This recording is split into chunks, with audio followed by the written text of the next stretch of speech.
அகத்தீசாய நம. ஓம் அகத்தீசாய நம. ஓம் அகத்தீசாய நம. ஓம் அகத்தீசாய நம. ஓம் அகத்தீசாய நம. ஓம் அகத்தீசாய நம. ஓம் அகத்தீசாய நம. ஓம் அகத்தீசாய நம. ஓம் அகத்தீசாய நம. ஓம் அகத்தீசாய நம. ஓம் அகத்தீசாய நம. ஓம் அகத்தீசாய நம. ஓம் அகத்தீசாய நம. ஓம் அகத்தீசாய நம. ஓம் அகத்தீசாய நம. ஓம் அகத்தீசாய நம. ஓம் அகத்தீசாய நம. ஓம் அகத்தீசாய நம. அன்புள்ள பெரியோர்களே, தாய்மார்களே, வணக்கம். அன்பர்கள் நலவண்டவர்கள் சித்தர்கள் போற்றி தொகுப்பை படித்தார்கள். அன்பர் கிருஷ்ணசாமி அவர்கள் ஆசான் ராமலிங்கசாமி அவர்களுடைய சுத்த சன்மார்க்க வேண்டுகளை படித்தார்கள், பாராயணம் செய்தார்கள். அன்பர் கருணாகரன் அவர்கள் வான்புகழ் வள்ளுவ பெருமான் இயற்றிய திருக்குறளை படித்தார்கள். அன்பர் தமிழ்வாணன், மாதவன் இவர்களெல்லாம் அவர் அனுபவத்தை சொன்னார். அவர் நீடு வாழ வேண்டும் என்று வாழ்த்துகிறேன். இந்த சங்கம் நிலையானதை அறிந்தது. நிலையானது அப்படி நிலையானது அறிந்ததுன்னு சொல்லும்போது அப்போ நிலையில்லாத ஒன்று இருக்குல்லவா? உண்மையானது நிலையானது, உண்மையானது, என்றும் அழியாதது ஒன்றே அறிந்த சங்கம். இப்போ நிலையாமை அழியக்கூடியது, அழியாதது என்பது நிலையாமை என்பது அழியாமை. நிலையில்லாததை நாங்கள் நம்ப மாட்டோம், நிலையானதை நம்புவோம். இப்போ நிலையானது எது என்று கேட்டால் பக்தி. அப்போ நிலையானது பக்தி செலுத்துகிறோம். ஞானிகளெல்லாம் நிலையானவர்கள், அவருக்கு சாவு இல்லை, மரணம் இல்லை என்று எக்காலத்திலும் பல கோடி யுகங்கள் வாழுகின்ற மக்கள், பெரியவர்கள். அவர்கள் திருவடியை பூஜை செய்வதுதான் நிலையானது, அதான் உண்மையானது, அழியாதது. அடுத்து நிலையானது எதுன்னு கேட்டான், உறுதியானது, உண்மையானது, நிலையானது, எப்போது இருக்கக்கூடியது நாம் செய்ய புண்ணியம். புண்ணியமும் பூஜையும் எப்போது நிலையானது, அது தலைவன் அறிந்து பூஜை செய்ய வேண்டும். ஞானி அத்தனை பேர் நிலையானவர்கள், அழிவில்லாதவர்கள், எதை கேட்டாலும் கொடுக்கக்கூடிய பெருந்தகையாளர்கள், பெருமைக்குரியவர்கள். அவரை பூஜை செய்கிறோம், அதான் நிலையானது. அடுத்து புண்ணியம் செய்கிறோம், இது நிலையானது. சரி, புண்ணியமும் பூஜையும் இப்போ இதை ஒரு மனிதன் செய்கிறான். இப்போ பெண்ணோ ஆணோ பூஜை அன்னதானம் செய்கிறாங்க. அவருக்கு வயது ஆகிவிட்டது, முதுமை வந்துடுச்சு, சாவு வந்துடுச்சு. அவர் செய்த புண்ணியம் எப்போது நிலைத்து நிற்கும். இன்னொரு ஜென்மம் மற்றொரு ஜென்மம் எடுக்கும்போது அந்த புண்ணியம் அந்த ஆன்மாவை சேரும். பாசான் அகத்தீசனையோ நந்தீசனையோ திருமூல தேவரையோ ராமலிங்கம் பூஜை செய்தால் அது ஆன்மாவை சென்றடையும். புண்ணியமும் பூஜையும் ஆன்மாவை சென்றடையும். இந்த உடம்பு என்னாகும்? உடம்பு அழியும், உயிர் அழியாதது. உடம்பு உயிரும் சேர்ந்து செய்யக்கூடிய செயல்கள் உயிருக்கு ஆதாயத்தை உண்டு பண்ணும். தனி உடம்பு தியானம் செய்ய முடியாது, தனி உடம்பு பிணம், தனி உயிர் செயல்பட முடியாது. இப்போ உடம்பு உயிர் சேர்ந்து செய்யக்கூடிய புண்ணியங்கள் உயிருக்கு நன்மை தரும். உடம்பும் உயிரும் சேர்ந்து செய்யக்கூடிய தீமைகள் உயிருக்கு பாவத்தை உண்டு பண்ணும். அப்போ பாவத்தை உண்டு பண்ணுகின்ற காரியம் செய்யக்கூடாது என்கின்ற சங்கமாகும். அப்போ புண்ணியம் செய்கிறது, ரகசியமாக பூஜை செய்கிறது. பூஜை செய்து அருள் பெறுகிறோம், புண்ணியம் செய்து புண்ணியத்தை, அன்னதானம் செய்து புண்ணியத்தை பெறுகிறோம். புண்ணியம் பூஜையும் ஆன்மாவை தொடர்ந்து வரக்கூடியது. அந்த ஆன்மாவை தொடர்ந்து வருவதால் என்ன ஏற்படுதுன்னா, புண்ணியம் செய்த மக்களுக்கு இந்த உடல் ஆரோக்கியம் இருக்கும். தகுதியுள்ள குடும்பத்தில் தோன்றுவார்கள். உயர்ந்த மரபுள்ள, உயர்ந்த தாய் தந்தை, சிறந்த கல்வியாளர்கள் அல்லது பண்பாளர்கள், நிறைய வசதி உள்ள குடும்பத்தில் தோன்றுவார்கள். புண்ணியம் செய்த மக்கள் பங்களாபாஷியாக இருப்பான். வாகன வசதி, பால் மாடு, எல்லா வசதிகள் அடங்கிய ஒரு குடும்பத்தில் தோன்றுவான் புண்ணியம் செய்திருந்தால். பாவம் செய்திருந்தால் என்ன புரியுதுன்னா, மரத்துக்கடியில் பொங்கி சாப்பிட்டுக்கிட்டு இருப்பான். மரத்துக்கடியில் பஸ் ஸ்டாண்டில் அங்கேயும் இங்கேயும் உட்காந்து ஏதோ ரெண்டு அரிசி கிடைச்சா பொங்கி சாப்பிடுவான், எல்லாரும் பிச்சை எடுப்பான். அரிசி கிடைச்சி சாப்பிடலாம், சின்ன குடிசையில் இருப்பான், உள்ளுக்கு ஒன்றுமே இருக்காது. மழை பெய்தால் எல்லாம் நனையும். மழை பெய்ய கடவுளே மழை பெய்யக்கூடாதுன்னு வேண்டிக் கொள்வார். அது வரும் குடிசையில், ஓலை குடிசையில் பொல்லாத வறுமை உள்ள குடும்பத்தில் தோன்றுவான். பொல்லாத வறுமை உள்ள குடும்பத்தை தோன்றி அந்த குழந்தைக்கு தாய்ப்பால் இருக்காது, வாங்கி கொடுக்க பாலும் இருக்காது. பிள்ளைகளும் தாயும் அழுவா, பிள்ளைக்கு பால் வாங்க கொடுக்க முடியல, பாலும் கொடுக்க முடியலன்னு அந்த பால் இல்லையே, நானே பட்டினி கிடக்கிறேன், நான் எப்படி குழந்தைக்கு தரும்னு சொல்லி குழந்தையை பார்த்து அவ அழுவும், அவளை பார்த்து குழந்தை அழுவமாக இருக்கும். இது போல நரக வாழ்க்கை இருக்க. வீடோ சாக்கடைக்கு ஓரத்தில், சுகாதாரம்ங்கிற பேச்சே இருக்காது, போத்திக்க நல்ல போர்வை இருக்காது, கட்டிக்க துணி இருக்காது, நோய் சூழ்ந்த குடும்பம், நோய் சூழ்ந்த பிள்ளைகள், பொல்லாத வறுமை, அடுத்து என்ன சுமர் ஏக்கம், ஒரு பிடி சோறு கேட்கின்ற குடும்பத்தில் பாவிகள் தோன்றுவார்கள். அப்போ நிலையானதை செய்து கொண்டால் ஆரோக்கியமான குடும்பம், கல்வி, சிறந்த கல்வி, தாய் தந்தை கல்வி இருக்கும், வறுமை இல்லாத வாழ்வு, நோயில்லா உடம்பு, பண்பான மனைவி, பண்புள்ள புத்திரபாக்கியங்கள், இப்படி பெருமைக்குரிய குடும்பத்தை தோன்றுவார்கள். நிலையானதை செய்து கொண்டால் இப்படி ஒரு வாய்ப்பு அமையும். இதே துறையூரில் 40,000 மக்கள் இருக்கிறார். 3 நேரம் சாப்பிடுகின்ற மக்கள் ஒரு சிலரே தான், ஒரு சில 1000 பேர் இருக்கலாம். 2 நேரம் மட்டும் சாப்பிட்ற மக்கள் சில பேர் இருக்கலாம். ஒரு நேரம் சாப்பிட்ற மக்கள் ஒரு சிலர், அடுத்த நேரத்துக்கு என்ன செய்வாங்க இயங்குகின்ற மக்கள் சிலர். இப்படி ஒவ்வொரு நாளும் ஒரு பிடி ஓனக்கு இயங்குகின்ற மக்கள் சில பேர் இருக்கலாம், சில ஆயிரக்கணக்காக இருக்கலாம். ஆக அடுத்த நாள் என்ன செய்வோம், உடைக்கு என்ன செய்வோம், உணவுக்கு என்ன செய்வோம், வேலை வாய்ப்பு இல்லையே, இப்போ கடன் சுமை இருக்குது, ஓடை குடிசையும் நனையுதே, அது பிரித்து வேலை செய்வதற்கு வழி இல்லையே என்று இயங்குகின்ற மக்கள் இருப்பார். ஏன் ஒரு சிலருக்கு மட்டும் பங்களா, சிறந்த பங்களா, வாகனங்கள், அந்த குழந்தைக்கு இப்போ உணவு பால் சாதம் தருவாள் தாய். இது பாரு காக்கா பாருன்னு சொல்லி வேடிக்கை காட்டிக்கிட்டே உணவு கொடுப்பா. அப்போ அந்த பால் சாதம் கொடுக்கக்கூடிய ஒரு தாய் அங்கே வரட்டுத்தனமான கம்மங்கஞ்சியோடு இல்லாத ஒரு தாய். இப்படி ரெண்டு பேர் இருக்குது. இது புண்ணியத்தின் செயல்பாடு. புண்ணியம் மிகுந்தால் இப்படி இருக்கும். புண்ணியம் ஏன் செய்யணும்? புண்ணியம் செய்தால் இந்த மாதிரி வாய்ப்பு கிடைக்கும். பூஜை செய்தால் என்ன ஏற்படும்னா செல்வமும் இருக்கும், உடல் ஆரோக்கியமும் இருக்கும், தெளிந்த அறிவு இருக்கும். புண்ணியம் பூஜை செய்தால் யாரை செய்ய இருக்கணும்? சிறு தெய்வங்களை உயிர்வழி கொடுக்க தெய்வத்தை பூஜை செய்த உள்ளதும் போயிடும். புண்ணியவான்களாகிய ராமலிங்க சாமியையோ, மாணிக்க வாசனையோ, தாய்மான சாமிகளையோ, பெரியோர் திருஞான சம்பந்தர் போன்ற ஞானிகளை பூஜை செய்தால் தெளிந்த அறிவு, ஆழ்ந்து சிந்திக்கூடிய சிறப்பறிவு, உடல் ஆரோக்கியம், வறுமையில்லா வாழ்வு. நாளைக்கு என்ன செய்வது ஏக்கமே தெரியும். வறுமையான கிலோ என்ன என்று கேட்பார்கள் அவர்கள். பசியா அது என்ன எப்படி இருக்குன்னு கேட்பார். அந்த அளவுக்கு புண்ணிய செய்த மக்கள். அது ஏமாற்றி வருவதில்லை. ஏமாற்றி வந்ததாக ஏமாற்றி வந்திருக்க முடியாது புண்ணியவான்கள் அவனுக்கெல்லாம். இது அவர்களுக்கு ஆசான் புண்ணியத்தால் வந்தது. அவன் புண்ணியம் செய்தவன் அவன் அந்த ஒரு இவ்வளோ பெருமையாக இருக்கான். பாவம் செய்தவர்கள் இப்படி மரத்துக்களை கிடப்பான், கெட்பாரட்டு கிடப்பான். மழைக்கும் வெயிலுக்கும் ஒரு போர்வையோ அல்லது உடைக்கையோ கிடைக்காமல் தெருவோரத்தில் கிடப்பான், அல்லது திணையில் கிடப்பான். அது ஏன் நம்ம கவனிக்க வேண்டும். ஒருவன் என்ன செய்கிறான்? ஒருவன் காரில் பிள்ளையை வச்சுக்கிட்டு கொண்டு போகிறான், காரில் பள்ளிக்கூடத்துக்கு கொண்டு போகிறான், மற்றவன் சைக்கிளை வச்சு கொண்டு போகிறான். சில பேர் நடந்தே பிள்ளைக்கு பள்ளிக்கூடத்துக்கு நடந்து கொண்டு வருவான். சில பேர் அதுவும் இல்லாமல் பள்ளிக்கூடத்துக்கு போக வாய்ப்பு இல்லாமல் இருப்பான். ஆக இப்படி வித்தியாசமான அமைப்புகள். என்ன காரணம்? இதுக்கு யார் காரணம்? அரசாங்க காரணமா? இல்லை. எந்த அரசாங்கம் வந்தாலும் சரி, கடவுளே ஆட்சி செய்த போதும் இந்த ஏற்றத்தாழ்வு இருக்கத்தான் செய்யும். அது கம்யூனிஸ்ட் நாடாக இருந்தாலும் சரி, அது முதலாளித்துவ நாடாக இருந்தாலும் சரி, சோசியலிஸ்ட் நாடாக இருந்தாலும் சரி, எந்த நாட்டிலையும் ஏற்றத்தாழ்வு இருக்கத்தான் செய்யும். அது தள்ளவே முடியாது, நீக்க முடியாது ஒன்று. எந்த பொருளாதாரமும் அவரை நெருங்க முடியாது. எந்த பொருளாதாரத்தை கொண்டு போனாலும் சரி, பொருளாதாரம் உணவுக்கும் உடைக்கும் இருப்பிடத்துக்கு உத்தரவாதம் தந்த போலும் நோய் சூழ்ந்த உடம்பாக இருக்கும். இருக்க முடியாது, அந்த வாய்ப்பு கிடையாது. எவ்வளோ பெரிய பொருளாதாரத்தை பற்றிய நன்கு அறிந்த கம்யூனிஸ்ட் ரஷ்யாவாக இருந்தாலும் சரி தோல்வி கொண்டு விடுவான். ஆகவே ஒரு மனிதனுக்கு உத்தரவாதம் உள்ளது, உறுதியானது, நிலையானது புண்ணியமும் பூஜையும். அருள் பூஜை செய்தால் என்ன ஏற்படும்? அருள் கிடைக்கும். அருள் தான் என்னன்னு கேட்டால் நல்ல பிள்ளை. அந்த ஆசா ஞான பண்டிதன் ராமலிங்க சாமிகள் நல்ல பிள்ளைன்னா, நல்ல பிள்ளைகள்னு சொல்லுவது தான் அருள். அது கருணை. அருளுக்கு கருணை என்ற ஒரு பொருள் உண்டு. அருளுக்கு ஆசி என்ற ஒரு பொருள் உண்டு.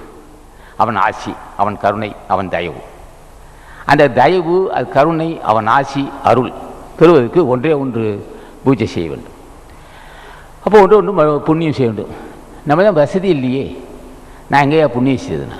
புண்ணியவானை நினைத்தால் உனக்கு நிச்சயமாக செல்வம் பெருகும். நம்ம அகத்திய சன்மாசனம் சுட்டி காட்டக்கூடிய ஞானிகளை பூஜை செய்தால் பொல்லாத வறுமை தீரும். உடனே தீராது, ஏமாந்து விட வேண்டாம்.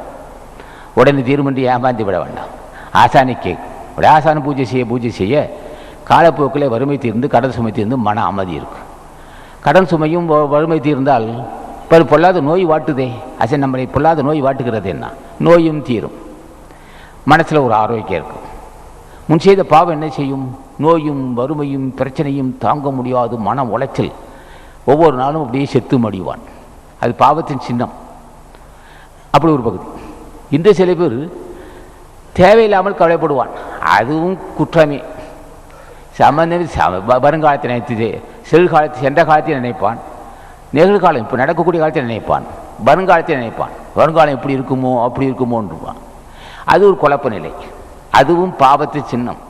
நமக்கு எல்லா எதிர்காலம் இருக்குது. எந்த காரணம்? ஆசான் அகத்தீசன் ஆசி இருப்பதால் நமக்கு நல்ல எதிர்காலம் இருக்குது. கவலைப்பட வேண்டிய அவசியம் இல்லை. அந்த உணர்வு, அந்த சிறப்பறிவு இல்லை என்றால் பிள்ளைக்கு திருமணம் நடக்கணுமே, பிள்ளைக்கு படிப்புக்கு பணம் கட்டணுமே, இப்போ பாஸ் ஆகிட்டானே, அவளை கேட்குறான், இவளை கேட்குறான்னு போட்டு உலட்டி அந்த பிள்ளைக்கு படிப்பதற்கு முன்னையே படித்தால் அவனுக்கு என்ன செய்வது? படித்து வேலை வாய்ப்புக்கு என்ன செய்யலாம்? 1 லட்சம் கேட்குறானே, 50,000 கேட்குறான். சரி, பிள்ளைக்கு பெண்ணுக்கு வயசுக்கு வந்துடுச்சு, திருமணம் செய்யணுமே, நல்ல பையனாக கிடைக்கணுமே, அது ஒரு கவலை. சரி, நல்ல பையனாக கிடைச்சா திருமணம் செய்ய நல்ல குழந்தை பிறக்கணும். இப்படி எண்ணங்களை கவலையை அதிகமாக்கிட்டே போவான். இது பலகீனத்தின் சின்னம். ஆசான் அகத்தீசன் இருக்கிறான். ஆசான் அகத்தீசனாக பிறந்த குழந்தைகள் பையனும் பொண்ணும் பிறந்திருக்கு. ஆசான் நம்புகிறோம். ஆசான் நமக்கு பிள்ளைக்கு பையன் நல்ல பொண்ணுக்கு நல்ல பையன் அமைவான், பையனுக்கு நல்ல பொண்ணாக கிடைக்கும். ஆசான் ஆசிரியர் பிள்ளை பையன் படித்துருக்கிறான், வேலை வாய்ப்பும் கிடைக்கும். நீயே மனமே ஓட்டு வாழ்த்திக்கிறேன்னு சொல்கிற அளவுக்கு சிறப்பறிவு இருக்கணும். இந்த அறிவு யார் தருவான்னா? புண்ணியவான்கள் ஆட்சி இல்லாமல் இது போன்ற திடீர்னு முடிவெடுக்க மாட்டோம். புண்ணியவான் ஆட்சி இருந்தால் தான் ஏடா போட்டு வாட்டிகிட்டு இருக்கிறேன், நீ ஓட்ட முடியுமா, போட்டியாக வாட்டிகிட்டு இருக்க, ஆசான் தயவு இருக்குது போ அப்படின்னா. இந்த நிலையை அடைவதற்கும் புண்ணியம் சேர்க்கணும், அருள் இருக்க வேண்டும்.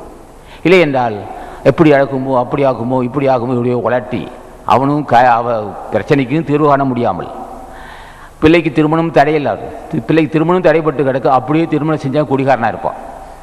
குடிகாரனது தினம் நம்ம பிள்ளையை போட்டு வதப்பான், நம்ம பொண்ணை நம்ம மகளை போட்டு அடிச்சுக்கிட்டு இருப்பான். அது ஒரு மிகப்பெரிய கொடுமை. ஏன் என் மகளை மருமை அடிக்கிறான்னா? நீ செய்த பாவம் தானா? நீ செய்த பாவம், அது நீ செய்த பாவம். இப்படியெல்லாம் பல் ரூபங்களாக பல வகைகளாக பொண்ணு ஒரு ஆட்டி படைக்கும். பண்புல மருமக அமைய மாட்டான், கொடும்பாவே அமைவான், பிரச்சனை பண்ணுவான், எல்லாம் செய்வான். இதுக்கு நினைத்து இதுவரை பொண்ணுக்கு திருமணம் பள்ளிக்கூடத்துக்கு பணம் கட்டுற பொண்ணு, அது பள்ளிக்கூட பாஸ் ஆகிடுச்சு, இப்போ பிள்ளைக்கு திருமணம், பொண்ணுக்கு திருமணம் செய்யணும், பிள்ளைக்கு பொண்ணுக்கு திருமணம் செய்யணும்னு அவன் குடும்பக்காரனை பாவியாக இருக்கானே, அவனை எப்படி ஆறுதல் படுத்தணும், இப்படியே சிந்திச்சு சிந்தனைக்கே முடிவு இருக்காது. ஆனால் இவனுக்கு மட்டும் முடிவு இருக்கும், செத்துப்போம். இவனுக்கு முடிவு இருக்கலாம், இவன் சிந்தனைக்கு முடிவு இருக்காது. அவ்வளவு கற்பனைகள், அவ்வளவு எதிர்கால நினைப்புகள் போச்சு வந்துச்சு. இப்போ இந்த பலகீனங்கள்லாம் எப்படி வந்ததுன்னா, ஒன்று கற்றவனுடைய சான்றோருடைய ஆசி இருக்க வேண்டும். இல்லை பெரியவங்க கற்றோட்டு சான்றோருக்கு ஆசி இருந்தால் அவங்க சொல்லுவாங்க, ஏன் போட்டு வாட்டிக்கிறோம்மா. இப்போ நம்ம இது சன்மார்க்கவாதிகள் என்ன செய்வார்கள்? பொண்ணு இப்போ வயசுக்கு வந்தவொடனே சொல்லுவான், அத்தீசா என்னுடைய மகளுக்கு நல்ல பண்புள்ள வரன் அமையணும், பையன் அமையணும், மாப்பிள்ளை கிடைக்குன்னு சொல்லுவான். அதே சமயத்தில் என்ன செய்வான் அகத்தீசன், என் பையன் நல்ல பையன், என் பையனுக்கு நல்ல பொண்ணு அமையணும்னு கேட்பான். இப்படியான முன்னே கேட்டுக்குவாங்க. கேட்டுக்கிட்டு மனசுக்கு ஒரு ஆறுதல் தர செய்வான், மனசுக்கு ஆரோக்கியம்.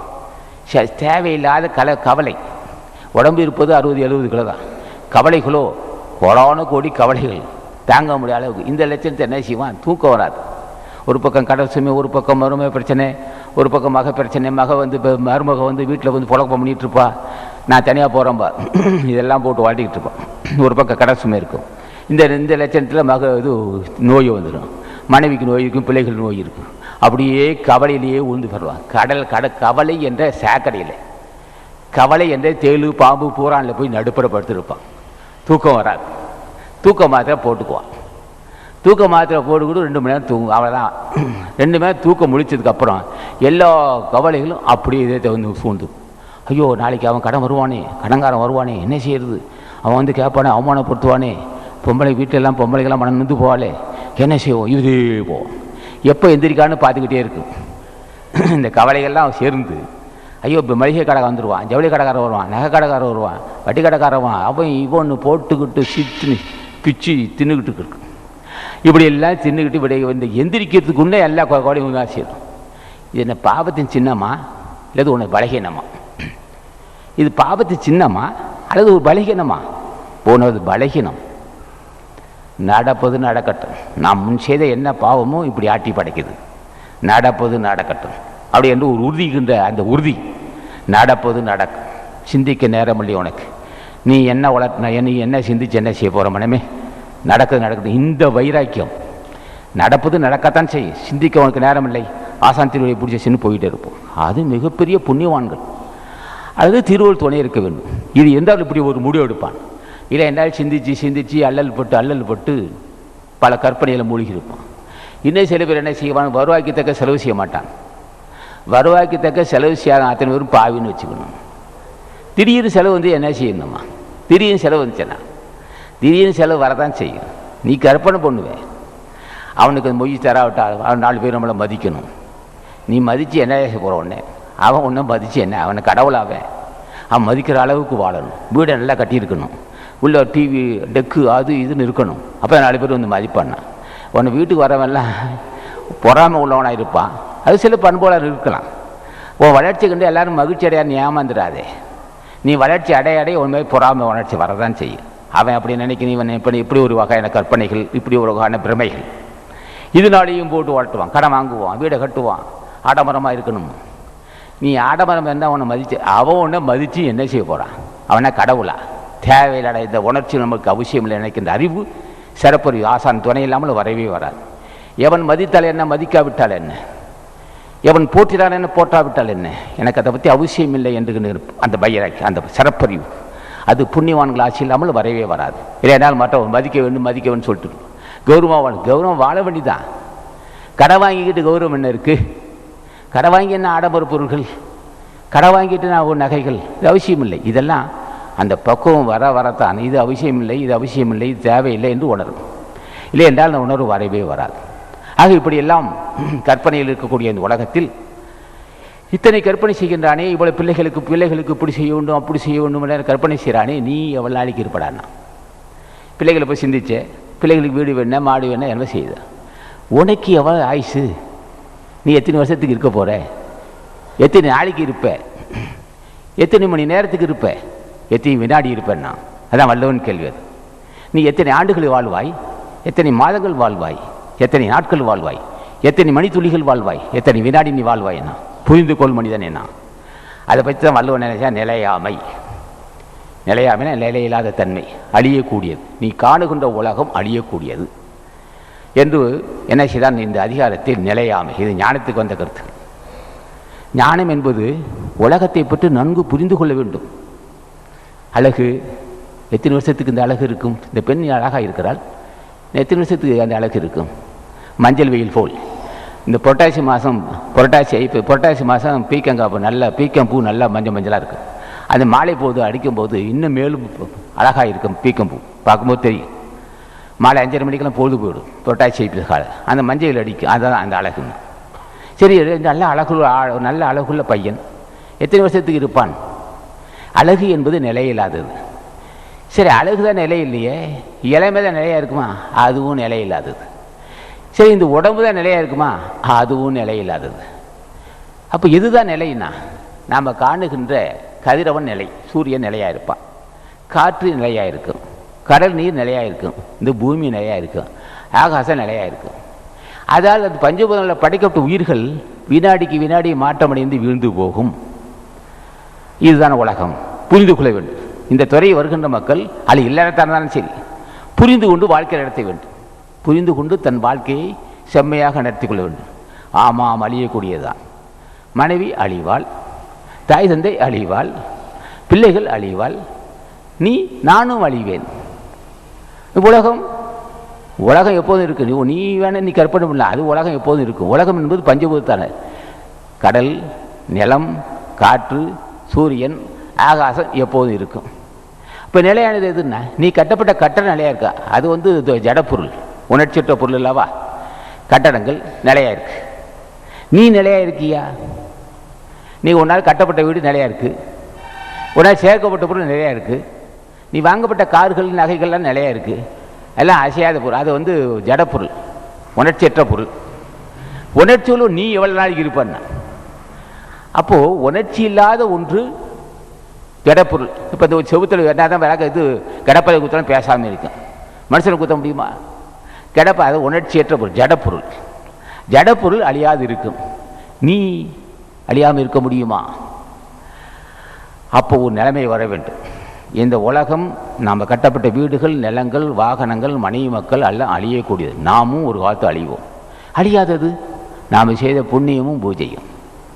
புரிந்து கொண்டு பூஜை செய்தல், ஒவ்வொன்று அன்னதானம் செய்தல், ஒவ்வொன்று பசியாட்டு, ஒவ்வொன்று தான தர்மம் செய்தல், புரிந்து கொண்டு பூஜை செய்தல், மனமோந்து அன்னதானம் செய்தல், இது மட்டும் நிலையானது. மற்றதெல்லாம் அழியக்கூடியது. வினாடிக்கு வினாடி மாறும், வினாடிக்கு வினாடி அழியும். இப்பேற்பட்ட உலகத்தில் நாம் இருக்கிறோம். அறிந்தவன் என்ன செய்வான்? இந்த உலகத்தை நன்கு பயன்படுத்துவான். மனைவி அழியக்கூடியவதான். அவள் அழகு, தோற்றங்கள் அழியக்கூடியதான். அவளோடு அன்பு காட்டுவான். அறிந்து கொண்டவன் மனை விட்டு பேசுவான், குற்றத்தை மன்னிப்பான். அந்த மனைவியை உணவு தரும்போது தாயாக பார்ப்பான், இரவு நேரத்தை மனைவியாக பார்ப்பான். என்ன எவ்வளவு சிறப்பறிவு! உணவு தரும்போது தாயாக, இரவு நேரத்தில் மனைவியாக. கருணையே வடிவான கருணை நிறைந்த அந்த உருவத்தை பார்ப்பான். மனைவி கருணை நிறைந்தவள், நம்ம தபத்துக்கு பூஜைக்கு துணை இருப்பவள். நமக்கு தேவையான உணவு சமைத்து தருகிறாள். நம்ம காம விகாரம் தணிப்பதற்கு துணை இருக்கிறாள். அழகான பிள்ளைகளை பெற்று கொடுத்திருக்கிறாள். அன்புணையே அவள் தான் நம்ம வாழ்க்கைக்கு, நம்ம தவத்துக்கு அல்லது ஜென்மத்தை கடைத்தட்டுவதற்கு, புண்ணியம் செய்வதற்கு துணையாக இருப்பவள் மனைவி தான், உயர்ந்த தெய்வம். நமக்கு துன்பம் வரும்போது அந்த குழந்தைகளை, நம்முடைய அன்பு குழந்தைகளை, இரண்டு அன்பு சேர்ந்தது, கணவனுடைய அன்பும் தாய் அன்பும் சேர்ந்தது ஒரு குழந்தை. அன்பால் பெறப்பட்ட அந்த குழந்தை, பாசத்துக்குரிய குழந்தையை ஆற தொடுவுதல், அது மலர் சொல் கேட்டல், அது அந்த குழந்தைகளை அழகுபடுத்தி பார்த்தல். தாய் என்ன செய்வாள்? குழந்தை அழகுபடுத்தி பார்த்து சடையெல்லாம் போடுவாள். அல்ல அதுக்கு தேவையான ஆடையை போட்டு விடுவாள். சட்டையெல்லாம் போட்டு விட்டு பாவாடை கட்டி விட்டு அந்த குழந்தையை அழகு பார்ப்பாள். அது ஒரு இன்பம். தன்னுடைய பிள்ளைகள் மலரை சொல் கேட்பது ஒரு இன்பம். அப்போ மனைவியை தெய்வமாக பார்க்கிறான். ஜென்மத்தை கடைத்தேற்றுவதற்குரிய கடவுள் மனைவி. மனசில் சோர்வடையும் போது தன்னுடைய பிள்ளைகளுடைய இனிய சொற்கள் மலர் சொல் கேட்டு மகிழ்ச்சி அடைகிறான். தொடுதல் பழகுதல். சின்ன குழந்தைன்னா தொட்டு பார்த்து இனிய சொற்கள் கேட்டு மலர் சொல் கேட்டு மகரம் மகிழ்தல், மெய்த்தின்றல் உறக்கு என்பான். அந்த உடம்பை தொடுதல், குழந்தைகளை தொட்டு பேசுதல், மகிழ்ச்சி அடைகிறான். அதுக்கு ஒரு வாய்ப்பு. கணவன் மனைவி சேர்ந்து பெற்ற அந்த அன்பு சின்னங்கள், அன்பின் முதிர்ச்சி. இரண்டு தேன்கள் சேர்ந்த ஒரு பிழித்து, இரண்டு தேனும் சேர்ந்த ஒரு ஒரு பொருள். அது அப்போ குழந்தையை பேசுகிறான், அது குழந்தையை பார்க்குறான், அது ஒரு ஆறுதல் கிடைக்குது. அன்பு பொருந்திய தாய் தந்தை, பாசம் பொருந்திய தாய் தந்தை, அவருடைய அந்த பராமரிப்பு, அந்த பாசங்கள் அந்த சொற்களை கேட்கிறான். என்னப்பா சாப்பிட்டியாப்பா? என் உடம்பு எப்படி இருக்கப்பா? என்ன விஷயம்? வெளியில் போனியா? ஏதாவது பிரச்சனையா? ஏன் சோர்வாக இருக்கப்பா என்று தாய் கேட்பாள். அவனுக்கு என்ன, அவன் சுற்றிக்கிட்டு இருக்கான், எப்படி தந்தை சொல்வான்? அவன் கடமை இது. ஆக கண்டிப்பான வார்த்தை தந்தையிடம், கனிவான வார்த்தை தாயிடம். இந்த கணித மொழிகளை கேட்கிறாய் அல்லவா, இது கடவுள் கொடுத்த ஒரு வாய்ப்பு. உன் அன்பு பொருந்திய மனைவியை பார்க்கிறாய், பாசமுள்ள பிள்ளைகளை பார்க்கிறாய், பாசமுள்ள தாய் தந்தையை பார்க்கிறாய். இதெல்லாம் நன்கு பயன்படுத்தி கொள்வான் சிறப்பறிவாளி.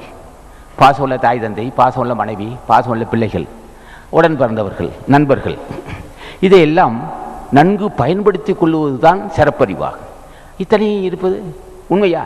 இல்லை, சாவது, எல்லாம் இறந்து போகும், எல்லாமே அழியது தான். இருந்தாலும் அந்த அழியக்கூடிய ஒன்றோடு இருந்து தன் நிலையை உயர்த்திக் கொள்வது சிறப்பறிவாகும்னா, அது அழியக்கூடியதான். அதை நன்கு பயன்படுத்தி கொண்டு தன் ஜென்மத்தை கடைத்தேற்றிக் கொள்ளுதல்னா எவ்வளோ பெரிய அறிவாளியாக இருக்கணும். அவன் எவ்வளோ பெரிய அறிவாளியாக இருந்தால் இப்போ இந்த மாதிரி செய்வான். மனைவியிட்ட போற்றான். அம்மா, நீ என் மனைவி மட்டும் இல்லைம்மா, நான் செய்யக்கூடிய புண்ணியத்துக்கு நீ துணையாக இருக்கிற, நீ என்னுடைய அந்தரங்க தாய். நான் நான் விருந்து கொண்டு வரேன். நான் நாலஞ்சு பேர் எனக்கு தெரிஞ்சவங்கள நண்பரை கொண்டு வரேன். அவர் மனமகிழும்படி நீ உணவு சமைத்து தருகிறாய், விருந்து உபசரிக்கின்றாய். நீ நீடு வாழ்க. நான் ஏழை எளிய மக்களை கொண்டு வருவேன், பசியாற்ற வேணும்னு நினைக்கிறேன், எனக்கு துணை இருக்க வேணும் தாயே. அப்படி மனசுக்குள்ள அதான் சொன்னேன், நமக்கு துணை, நாம் கொண்டு வர, நம்மை நோக்கி வர விருந்திற்கு உதவி செய்யும் போது கருணை கடல், தர்ம பிரபோவல், கருணை வள்ளல். நம்மை நோக்கி வர விருந்தினருக்கும் உறவினர்களுக்கும் பஞ்சபராரிகளுக்கும் மனமோந்து அன்னதானம் செய்யக்கூடிய மனைவி அமைத்தால் அவன் நான் கணவன் மட்டும் வணங்க வேண்டியதில்லை, நானும் வணங்குவேன். கணவனுக்கு மட்டும் அவள் கடவுள் இல்லை, நானும் வணங்கக்கூடிய கடவுள் அவள். பெண்கள் தயவு இல்லாமல் ஒருவன் கடைத்தேற முடியுமா? பெண்களை விட்டு எங்கடா போக போகிற? நீ மனைவி பிள்ளைகளை விட்டு நீ எங்கே போக முடியும்? யாருக்கு அன்னதானம் செய்வே? எந்த உயர்ந்த உசரிப்பே, எந்த நண்பருக்கு உன்னை போட்ட நண்பர்களுக்கு நீ மன நிறைவு செய்ய முடியும்? அவள் தாண்டா உனக்கு கடவுள். உன் ஜென்மத்தை கடைத்தேற்றுவதற்குரிய கடவுள் மனைவி. உனக்கு துன்பம் வரும்போது பேசி உன்னுடைய துன்பத்தை வரும்போது மலர்ச்சொல் தரக்கூடிய பிள்ளைகள், பாசம் உள்ள தாய் தந்தை, பாசம் உள்ள பிள்ளை உறவினர்கள், உயர்ந்த பண்புள்ள நண்பர்கள், இவர்களை நன்கு பயன்படுத்தி கொண்டு ஜென்மத்தை கடைத்தேற்றுவான். அறிவாளி அவதான் செய்வான். அப்போ அழியக்கூடியதை கொண்டு, அழியக்கூடியது ஒன்றை கொண்டே அழிவில்லாத வாழ்க்கை பெற்றுக்கொள்ளுகின்ற சிறப்பறிவு எதுன்னு கேட்டான். அதுதான்டா கடவுள் தன்மை, அதுதான் சிறப்பறிவு. அது யாரால் வந்து பெரியவன் தான் செய்வான். பெரியவர்கள் அறிந்து கொள்வார்கள் வாழ்க்கத்தை. அப்போ இதெல்லாம் இப்படியெல்லாம் செய்ய வேண்டும், இப்படியெல்லாம் செய்து கொள்ள வேண்டும். நாள் வீணாக்கக்கூடாது. நாட்களை வீணாக்காமல் ஓசரிக்க வேண்டும், இருந்து ஓசரிக்க வேண்டும், அன்னதானம் செய்ய வேண்டும், மனைவிகிட்ட அன்பு காட்ட வேண்டும், மனைவி குற்றம் செய்தால் மன்னிக்க வேண்டும், பிள்ளைகள் எது தவறு செய்தால் மன்னிக்க வேண்டும், இப்படியெல்லாம் நண்பர்கள் தவறு செய்தால் மன்னிக்க வேண்டும். பகைமை பாராட்டக்கூடாது. பகைமை வளர்த்தால் என்னாகும்? மன அமைதி கெடும். பகைமை வளர வளர மன அமைதி கெடும். புண்ணியம் செய்வதற்கு தடையாக போகும். சரி, இத்தனைக்கும் வசதி வேண்டுமே, நிச்சயம் தருவான். ஆசான் அகத்தீசன் நந்தீசன் தருவார், ஞானபண்டிதன் தருவார். உனக்கு பொருள் தருவான். உன்னை புரிந்து கொண்டான், வாழ்க்கையை பற்றி புரிந்து கொண்டான், இத்தனை புரிந்து கொண்டான். தன்னை பற்றி புரிந்து கொண்டானா? அதையும் புரிந்து கொண்டான். முதுமை நாட்கள் ஆகுது. ஒவ்வொரு நாட்களாக நமக்கு முதுமை வரத்தான் செய்யும். முதுமை வந்து கொண்டே இருக்குது. எல்லாமே நம்ம சேகரிக்க பொருள் புறாவும் முதுமை வரத்தான் செய்யும், வந்துக்கிட்டே இருக்கு. நாளாக வயசாகிட்டே இருக்கு. ஆனால் நம்ம செய்த புண்ணியத்துக்கு மட்டும் வயசாகவே இல்லை. மனைவி துணை கொண்டு, பிள்ளைகள் துணை கொண்டு, தாய் தந்தை துணை கொண்டு, அண்ணன் தம்பி துணை கொண்டு, நண்பர்கள் துணை கொண்டு புண்ணியத்தை செய்துக்கிட்டே இருக்கிறான். புண்ணியத்துக்கு இளமை இருக்குது, செய்யக்கூடிய மனிதனுக்கு வயசாகிட்டே இருக்கு. புண்ணியத்துக்கு நாளுக்கு நாள் இளமை மிகுதியாகும், ஒளி உண்டாக்குது புண்ணியத்துக்கு. இத்தனைக்கடியில் என்ன செய்கிறான்? பூஜை செய்ய நேரம் இல்லை. பூஜை செய்ய உட்காருக்கிறான், பிள்ளைங்க சத்தம் போடுது. பிள்ளைங்க இயல்பு தான், அதை பற்றி அவசியம் இல்லை. கோயிலுக்கு போகிறான், சிவங்களுக்கு போகிறான், எங்கேயாவது அமைதியான இடத்துல, கோயிலில் தான் அமைதியான இடம், மற்ற இடத்துக்கு போக முடியாது. அங்கே போகிறான் உட்காந்து. இப்போ சுப்பிரமணிய சன்னிதியில் சிவங்கோயில், துறையூர் சிவங்கோயில் இருக்குது, தட்சிணாமூர்த்தி சன்னிதி இருக்குது, விநாயகர் சன்னிதி இருக்குது. அங்கே உட்காந்து அகத்தீஸ்வரா, ஞானபண்டிதா, முருகா, ராமலிங்க சாமிகளே, மாணிக்க வாசகா, தாய்மான சாமிகளே, பட்டத்தரணும் எல்லாத்தையும் கூப்பிட்றான். வீழ்ந்து வணங்குறான். வீட்டில் என்னையா, வீட்டில் பிள்ளைங்கெல்லாம் ரொம்ப தொந்தரவு கொடுத்தான். அடிக்க முடியுமாதே? அடிக்க நல்லது. ஒரு 10 நிமிஷம் தியானம் செய்ட்டு வர்றான். இதுக்கு தான் கோயில் கட்டலாம், இதுதான் கோயில் கட்டியிருக்கான். எதுக்குன்னா, வீட்டில் தாங்க முடியாத பிரச்சனை வந்தால், பூஜை செய்ய முடியாவிட்டால், கோயில் இருந்தால் அங்கே உட்காந்து தியானம் செய்ட்டு வரலாம். ஆலயம் தொழுது சாலவுன்னு என்னன்னார் அபையா. கோயிலில் உட்காந்து பூஜை செய்கிறான், ஆசி பெற்று வர்றான். மனைவிட்டு அன்பு காட்டுறான். அம்மா, இன்றைக்கி 4 பேர் வர்றாங்கம்மா, எனக்கு தயவு செஞ்சு அவர்களுக்கு மனமுகிழ்ந்து நீ சாப்பாடு போடணுமா, சுவையாக செஞ்சு போடணும். எந்த அளவுக்கு மனைவியிட்ட தெய்வமாக நீ நினைக்கிறியோ அந்த அளவுக்கு உதவி செய்வார். மனைவியை நீ அடிமையை நினைத்தால், மனைவியை அடிமை செய்து அடிமையாக நினைத்து அவள் மனசை புண்படுத்தினால் எந்த காரியத்தை ஒரு நாள் சாதிக்க முடியும்? மனித வர்க்கமே, மனைவியை பகைத்து கொண்டு நீ என்ன செய்ய போகிறாய்? அண்ணன் தம்பியை பகைத்து என்ன செய்ய போகிறாய்? தாய் தந்தை மனைவி இருக்கப்படி செய்து என்ன செய்ய போகிறாய்? நண்பர்களை யாரும் பகைக்காதே. அவரவர் துணை கொண்டு செய்ய வேண்டிய கடமை செம்மையாக செய்து கொள். வயது ஆகலாம், நீ செய்கிற புண்ணியத்துக்கு வயதாகாது. ஆகவே செம்மையாக செய்து கொள். செய்து அந்த இப்படி ஒரு உணர்வு. சரியா, நான் நினைக்கிறையா, மனைவியை பாராட்டுறையா, அவள் என்னகிட்ட அன்பு காட்ட மாட்டேங்கிறாளே, அதே சமயத்தில் என்கிட்ட வந்து நான் காட்டுக்கிற அன்பை மதிக்க மாட்டேங்கிறாளே, நான் பொருள் தர்றேன் நல்லபடி செய்கின்றது, அதை மதிக்கலையேன்னா கேளு ஆசானே. என்னையா எனக்கு தகுதி இல்லாத மனைவியை அமர்த்தி விட்டாய், நான் என்னையா உனக்கு பாவம் செய்தேன்? ஆமாம், நீ பாவம் செய்திருக்கின்றாய். அன்புள்ள மனைவியை புரிந்து கொள்ளாது கண்ட பெண்களை நீ சுற்றினாய். நீ அதனால் சில காலம் கஷ்டப்படணும். அவள் பேசினாலும் பொறுத்துக்கொள், செய்த பாவம் நினைச்சுக்க. அப்போ ஆசான் கேட்குறான், இப்போ நான் புண்ணியசை நினைக்கிறேன், நான் சொராக்க முடியாது, நான் 10 காசு தேடி ஆகணும். புண்ணியசை நினைக்கிறேன், மனைவி ஒத்துழைக்க மாட்டேங்கிறாளே, நீ தான் அருள் செய்யு கேட்குறான். இவர் புண்ணிய ஆசான் என்ன செய்கிறான்? அந்த குணத்தை மாற்றுவான். எதை வேணாலும் அவங்க செய்ய முடியும். ஆணை பெண்ணாக்குவான், பெண்ணை ஆணாக்குவான். எல்லாரும் செய்யக்கூடிய எல்லாமே செய்யக்கூடிய ஆற்றல் ஞானிகளுக்கு உண்டு, அகத்தீசனுக்கு உண்டு. கேட்டு ஆசான் மனையை பணிய முரண்பட்ட மனைவி உடன்பாடு வருவாள். முரண்பட்ட மனைவி உடன்பாடு வந்தால் தர்மத்தை செய்து கொள்ளலாம். ஆகவே இப்படியெல்லாம் செய்து கொள்ளணும். இப்படியெல்லாம் அணுவாக ஒரு 10 நிமிஷம் தியானம் செய்ய வேண்டும். பிள்ளைகள்லாம் பள்ளிக்கூடத்துக்கு போனதுக்கப்புறம் உட்காந்து தியானம் செய்யலாம். தேவையில்லையே, கோயிலுக்கு போக நேரம் இல்லை, உட்காந்து தியானம் செய்ய முடியல, அவசியமே இல்லை. சைக்கிளில் போறியா, வாகனத்துக்கு போறியா, போகும்போதெல்லாம் அகத்தீஸ்வரன் சொல்லிட்டு போ. உன் பூஜையை ஏற்றுக்கிறான். பாவம் பிள்ளை உட்காந்து பூஜை செய்ய முடியல, பிள்ளைகள் தொந்தரவு, மனைவிக்கு ஒரு நோயாக இருக்குது, அவர் விடவடன்னு சத்தம் போட்டுக்கிட்டுருக்கா, இது ஒரு பிரச்சனை. இதெல்லாம் இப்படி தடுமாட்டம் இருக்கும். இப்படியா இருந்தாலும் இப்போ என்ன செய்கிறான், கோயிலுக்கு போக நேரம் இல்லையாட்டி சொல்லிக்கிட்டே போயானா அகத்தீஸ்வரா அகத்தீஸ்வரா அகத்தீஸ்வரா. நான் அப்படியே சொல்லிட்டு போவேன். அந்த காலத்தில் 1960 55 இங்கே இருந்தோம். 50 48 இங்கே வந்துட்டோம்.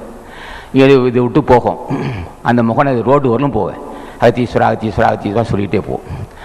ரோடு திரும்ப உடனே சைக்கிளில் வர வாகனம் வந்துக்கிட்டு இருக்கும். அப்போ அப்படி இப்போ முடிந்த அளவுக்கு சொல்லிகிட்டே போவோம். இப்படி எல்லாம் அணுவா ராத்திரி 5 மணி, காலை 5 மணிக்கு வந்துருப்போம். விடிய நிலம் இருக்கும். இதெல்லாம் வெறும் காடாக இருந்தது. எங்கள் வீடு நிலம் இதுதான். அங்கே உட்காந்து நீங்கள் உட்கார்ந்துக்க இடத்துல ஒரு ராத்திரி விடிய காலம் 4-5 மணிக்கு இரவு விடிய நிலம் இருக்கும். அங்கே காட்டுக்கு நடுக்காட்டில் சுற்றிலும் இப்போ சோளப்பயிர் இருக்கும். அந்த நடுக்காட்டில் ஒரு இடத்துல நான் தேர்ந்தெடுத்துக்குவேன். காலை 5 மணிக்கு உட்காந்து தியானம் செய்வேன். காலை 5 மணிக்கு அகத்தீசான்னு சொல்லியிருக்கேன். அப்போ சுப்பிரமணியர் மேலே தான் அன்பு செலுத்துவோம். அவர் யார் எல்லாமே உண்டு தானே. அப்போ உட்காந்து பூஜை செய்கிறோம். இப்போ காட்டில் மேட்டில் போன இடம் வந்த இடம்லாம் உட்காந்து ஆசான் பெருமை ஆசானை வணங்கி இருக்கிறோம். 10 வயசில் இதே கரட்டுமலையில் உட்காந்து அப்போ ஆஞ்சநேயர் கட்டிக்கிட்டு இருந்தாங்க. அந்த கோயில் கட்டி 50-55 வருஷம் ஆச்சு. அப்போ அவங்களுக்கு சாப்பாடு கொண்டு வந்தாங்க. அப்போ எனக்கு வயசு 10 வயசு. அப்போ என்ன செய்வாங்க, நான் கரட்டுமலை மேலே இருந்துக்கிட்டு ஒரு பாறை ஒண்டியில் இருந்து, சின்ன பிள்ளை நான் குட்டியாக இருப்பேன், ஒரு பாறை இடையில இருந்துக்கிட்டு, முருகா இப்போ யாரும் இல்லாத நேரம்ப்பா நீ வந்துருந்தேன். அவ்வளோ வர முடியுமா, முருகா இப்போ யாரும் இல்லை, இப்போ வந்துருந்தேன். இப்படி அங்கெல்லாம் இப்படியெல்லாம் பூஜிச்சிருக்கேன். ஏன் 10 வயசு இந்த உணர்வுனா முன் செய்த நல்வனே இருந்தது. எப்படி புண்ணியம் செய்தால் இந்த வருமானம் இல்லை இல்லை, ஞானிகளை புரிந்து பூஜை செய்திருக்கிறேன் முன் ஜென்மத்தில். அது பூஜை செய்ததுனால என்ன, இது இப்படி வாய்ப்பு அடிக்க போதெல்லாம் ஆசானை வணங்கிக்கிட்டே போயிட்டு இருந்தோம். கடவுள் புண்ணியம் இருந்து முன் செய்த தலைவன் ஆசி இருந்துச்சு, பெரியவங்க ஆசி இருந்ததுனாலே சிறு வயதிலேயே பக்தி நெறி எனக்கு வந்தது. இதுக்கடியில் முன் செய்த வினை இருந்தது. முன் செய்த வினை என்ன, புலால் உண்ணுகின்ற பழக்கம் இருந்தது. உயிர் கொலை செய்வேன், கோசு அடிப்பேன், பாம்பு அடிப்பேன், தேள் அடிப்பேன், இப்படி வினை சூழ்ந்தது. அதுவும் முன் செய்த வினையே. உயிர் கொலை செய்வதில் புலால் உண்ணுதல் நாட்டம் வந்தாலே பாவம் இருக்குது என்று பொருள். பாவத்தை சின்னம் அது. இன்னும் மிகுதியாக புண்ணியம் செய்தால் சிறு வயதிலேயே ஐயோ பாவம் ஐயோ பாவம் எப்படி உணர்வு வந்திருக்கும். ஆனால் பக்தி வந்ததை தவிர பாவம் என்ன செய்தது, உயிர் கொலை செய்வதிலும் புலால் மீன் கறி சாப்பிட நான் ரொம்ப விரும்பி சாப்பிடுவேன். அது பாவத்தின் சின்னம். இன்னும் மிகுந்து புண்ணியம் இருந்திருந்தால் அதுவும் பாவம் என்று உணர்ந்த பரிபக்கம் வந்துடும். ஆக இப்படி ஒவ்வொரு முன் செய்த பாவங்கள் இப்படி வகை கொனை கறி தந்தது. உயிர் கொலை செய்து சாப்பிட உயிர் கொலை செய்கின்ற நாட்டம் இருந்தது. எல்லாம் காலப்போக்கிலே புண்ணியவானை பூஜை செய்ய புலால் உண்ணுவது, மாமிசம் சாப்பிடுவது, ஆட்டுக்கறி குளிர் சாப்பிடக்கூடாது, பாவம் ஒன்று உணர்ந்துச்சு. அந்த உணர்வு வந்ததுக்கப்புறம் இப்போ தான் சென்ற வியாழக்கிழமை கொல்லாமல் பேசினேன். அந்த தேதி இதுவரையிலும் என்னை கொசு கடித்தால் அடிக்க மாட்டேன். இது தலைவன் கொடுத்த வரப்பிரசாதம். ஆசானை கேட்டேன், எப்போ இந்த கொசு கடிக்குது, இந்த கொடுமையிலிருந்து என்னை விடுபட செய்யக்கூடாதுன்னு. மகனே பயப்படாது, இனி உன் உடம்புல கொசு இல்லாமல் கொசு உட்காரக்கூடாதுன்னு நான் ஆசானை கேட்டேன். நான் உயிர் எந்த உயிருக்கு இடையூறு தராது இருக்க நீ அருள் செய்யணும் ஐயா. இந்த கொசு என்னை பிச்சு திங்குது, என்னால் தாங்க முடியல. கடிச்சிட்டு போனால் 1 மணி நேரம் ஆகுது, அரிப்பு தாங்க முடியல, நீ தான் அருள் செய்யணும். பயப்படாது என்று முதல் உன்னை கொசு கடிக்காதுன்னு ஒன்றுமே என்ன செய்யலை. அதுலேருந்து கொசு வரமே கிட்ட வராது. எண்ணம் உயர்ந்தது, சிந்தனை உயர்ந்தது, நல்ல சிந்தனை வந்தது, கொசு கடிக்கவில்லை. அது முதல் என்ன செய்கிறோம், கொசு ஈ மருந்து வைக்காதே என்றோம், கரப்பாம்பு வச்சு கொள்ளாதே, இந்த சங்கத்தில் உயிர் கொலை செய்யாதுன்னு. அடுத்து தினம் ஒரு தட்டில் ஜாதி மல்லி வைப்பாங்க, ஜாதி பூ, அது நல்ல மடர்ந்த நறுமணம் இருக்கும். வேண்டாம், ஒரு உயிரை கொன்று ஒரு மல்லிகைப்பூ கிள்ளி கொண்டு வந்து எனக்கு முன்ன வைக்காதுன்னு. அப்போ போன வியாழக்கிழமையிலிருந்து இந்த கொள்கை ஆசான் தீவிரர்களாக கடைபிடிக்கிறோம். நிலை உயர்ந்திருக்கிறோம். 25 வருஷமாச்சு. 26 ஆண்டுகள் உப்புலாவனை மேற்கொண்டும் ஆசான் திருவடியை பூஜை செய்தும் பெற முடியாத ஒரு செயல்கள், அந்த எண்ண வளர்ச்சி, எந்த சிந்தனை உயர்ந்திருக்குது 8 நாள் தான். அப்போ எத்தனை அளவுக்கு நான் பாவம் செஞ்சுருப்பேன். ராமலிங்க சாமியெல்லாம் புண்ணியவான்கள் ஆரம்ப காலத்திலிருந்தே சைவ குடும்பத்தில் பிறந்தார், ஜீவகாரணத்தை கடைபிடித்தார், வெகு விரைவில் சித்தி பெற்றார். ஏன்னா நான் செய்த பாவமோ இத்தனை ஆண்டுகள் இழுத்துக்கிட்டு நிற்குது. இது ஏன் நான் சொல்கிறேன் என்றால், இப்படியெல்லாம் முன் செய்த வினையை வாட்டின போதிலும் திருவுள் துணை என்றால் கொனைக்கெடு தீரும், ஜீவகாரண்யம் வந்துவிடும், ஜீவகாரண்யம் வரும். ஆசானாட்சியில் எல்லாம் நடந்துக்கிட்டு இப்போ தெளிவடைஞ்சிருக்கிறோம். அப்போ ஆசானை கேட்குறோம், யாரும் நீ அடடி பேசினால் அவனுக்கு கேடு வரணும்னு. இப்போ தான் போன வாரத்திலிருந்து சொல்லணும், கனவிலும் பிறர் தீங்கு செய்த அறிவு தர வேண்டும், கனவிலும் பிறர் தீங்கு செய்த அறிவு எனக்கு வேண்டும், அதுக்கு நீ தான் அருள் செய்யன்னு கேட்குறோம். அப்போ இப்போப்பட்ட அறிவு உணர்வுகள் மேல் எண்ணங்கள் உயர்ந்து விட்டது. இதுவும் என்னுடைய முயற்சியால் இல்லை, திருவள்ளுவர் துணை இருந்தது, என்ன உயர்ந்து விட்டது. நான் எவ்வுயிருக்கு இடையூறு செய்யாத அறிவு தர வேண்டும், எவ்வுயிருக்கும் கனவும் தீங்கு செய்யாத அறிவு தர வேண்டும் என்று ஆசானை கேட்கிறோம். எல்லோரும் இன்புற்று வாழ வேண்டுங்கிற உணர்வு வந்தது. அப்போ நிலை உயர்ந்திருக்கிறோம். இத்தனை வருஷத்துக்கு பிறகு தான் அருள் செய்கிற ஆசான் அருள் சிவனருள் வந்து விட்டது, பெரியோர்கள் ஆட்சி கிடைத்து விட்டது. ஆக இது இந்த அளவுக்கு பெறுவதற்கு என்ன வேண்டும்? ஒன்று பக்தியும் அல்லது பூஜையும். இதுதான் நிலையானது. அப்போ என்ன வள்ளுவன் என்ன சொல்கிறான்? நிலையில்லாத ஒன்று என்று அறிந்து கொள்ள, நில்லாதவற்றை, நிலையில்லாததை, நில்லாதவற்றை நிலையென என்று உணரும் புல்லறிவான்மை கடையன்ட்டான். நிலையில்லாததை நிலை என்று நினைக்கின்றது புல்லறிவு, புல்லறிவான்மை கடை, அதை நிலை, கடையினா நிலைன்னு அர்த்தம். அப்போ நிலையில்லாததை நிலை என்று மயங்குகின்ற மயக்கம்தான் அறியாமை அல்லது புல்லறிவு அல்லது சிற்றறிவுன்னா. இப்போ சரி, இப்படி சொல்லிட்டான், நிலையில்லாத மயங்குகிறார். ஏன் இப்போ நிலையில்லான உலகத்தில் இருக்கக்கூடாதுண்ணா? யாரா இருக்கக்கூடாதுண்ணா? மனைவி அழகு கெட்டு போச்சு, மனைவி சாவுவான், நான் சாவேன், இன்னும் எல்லாம் சாவேன். சாவது உண்மைதான். நிலையானதை செய்து கொள், நிலையானதை செய்து கொள். நிலையில்லாததான் உலகம். அறிந்து கொண்டவன் புரிந்து கொண்டவன் இந்த உலகத்தை நன்கு பயன்படுத்தி ஜென்மத்தை கடைத்திட்டு கொள்வான். சரி, காட்டுக்கு போகலாமோ? காட்டு போனால் பட்டி கரிசத்து போய் அவன் சோறு போடுவான். மனைவியே இது என்ன உனக்கு சாப்பிடணும்னு தெரிஞ்சு சோறு போடுவா. தாய்ப்பு சோறுவா. தாய் உனக்கு என்ன பிள்ளைக்கு 4-5 பிள்ளை இருந்தாலும் ஒரு பிள்ளை முதுகு விரும்பும், ஒரு பிள்ளை அதிரசம் விரும்பும், ஒரு பிள்ளை லட்டு விரும்பும், ஒரு பிள்ளை பாமை வடை விரும்பும், ஒரு பிள்ளை மெது வடை விரும்பும். அந்தந்த பிள்ளைகிட்ட சுவை அனுசரித்து தாய் செய்வா, மனைவி செய்வா. தகுதியுள்ள மனைவி வந்தால் செய்வா. ஆக காட்டுக்கு போய் என்ன செய்ய போகிற? உணவு வேணும் அல்லவா? பட்டினி அந்த சாப்பிடணும். அப்போ இங்கேயே இருக்கணும், இங்கேயே குடும்ப ஊர்லேயே நடமாடிக்கணும், உலகத்தை புரிந்து கொள்ளணும், அழியக்கூடிய உலகம் தெரிந்து கொள்ளணும். உனக்கு தேவையான உணவு சைவ உணவை சாப்பிட்டுக்கணும், உடம்பையும் காப்பாற்றிக்கணும். நீ நல்லபடி இருந்தால் தான் நீ நல்லபடி உணவு சாப்பிட்டு உடல் ஆரோக்கியம் இருந்தால்தான் நீடி ஆயுள் கிடைக்கும். நீடி ஆயுள் கிடைத்தால் எது கிடையாதுண்ணா? நீடி ஆயுள் எதுக்கு பெறுவது? ஜென்மத்தை கடைத்தேற்றுவதற்கு நீடி ஆயுள் வேண்டும். ஜென்மத்தை கடைத்தேற்றுவதற்கும், அன்னதானம் செய்வதற்கும், விருந்து உபசரிப்பதற்கும், நாளுக்கு நாள் பக்தி செலுத்துவதற்கும், பக்தி செலுத்த வேண்டும், புண்ணியம் செய்ய வேண்டும். புண்ணியமும் பூஜையும் செய்வதற்கு நீடி ஆயுள் வேண்டும். நீடி ஆயுள் பெறுவதற்கு சைவ உணவாக இருக்க வேண்டும். நல்ல சிந்தனை வேண்டும்.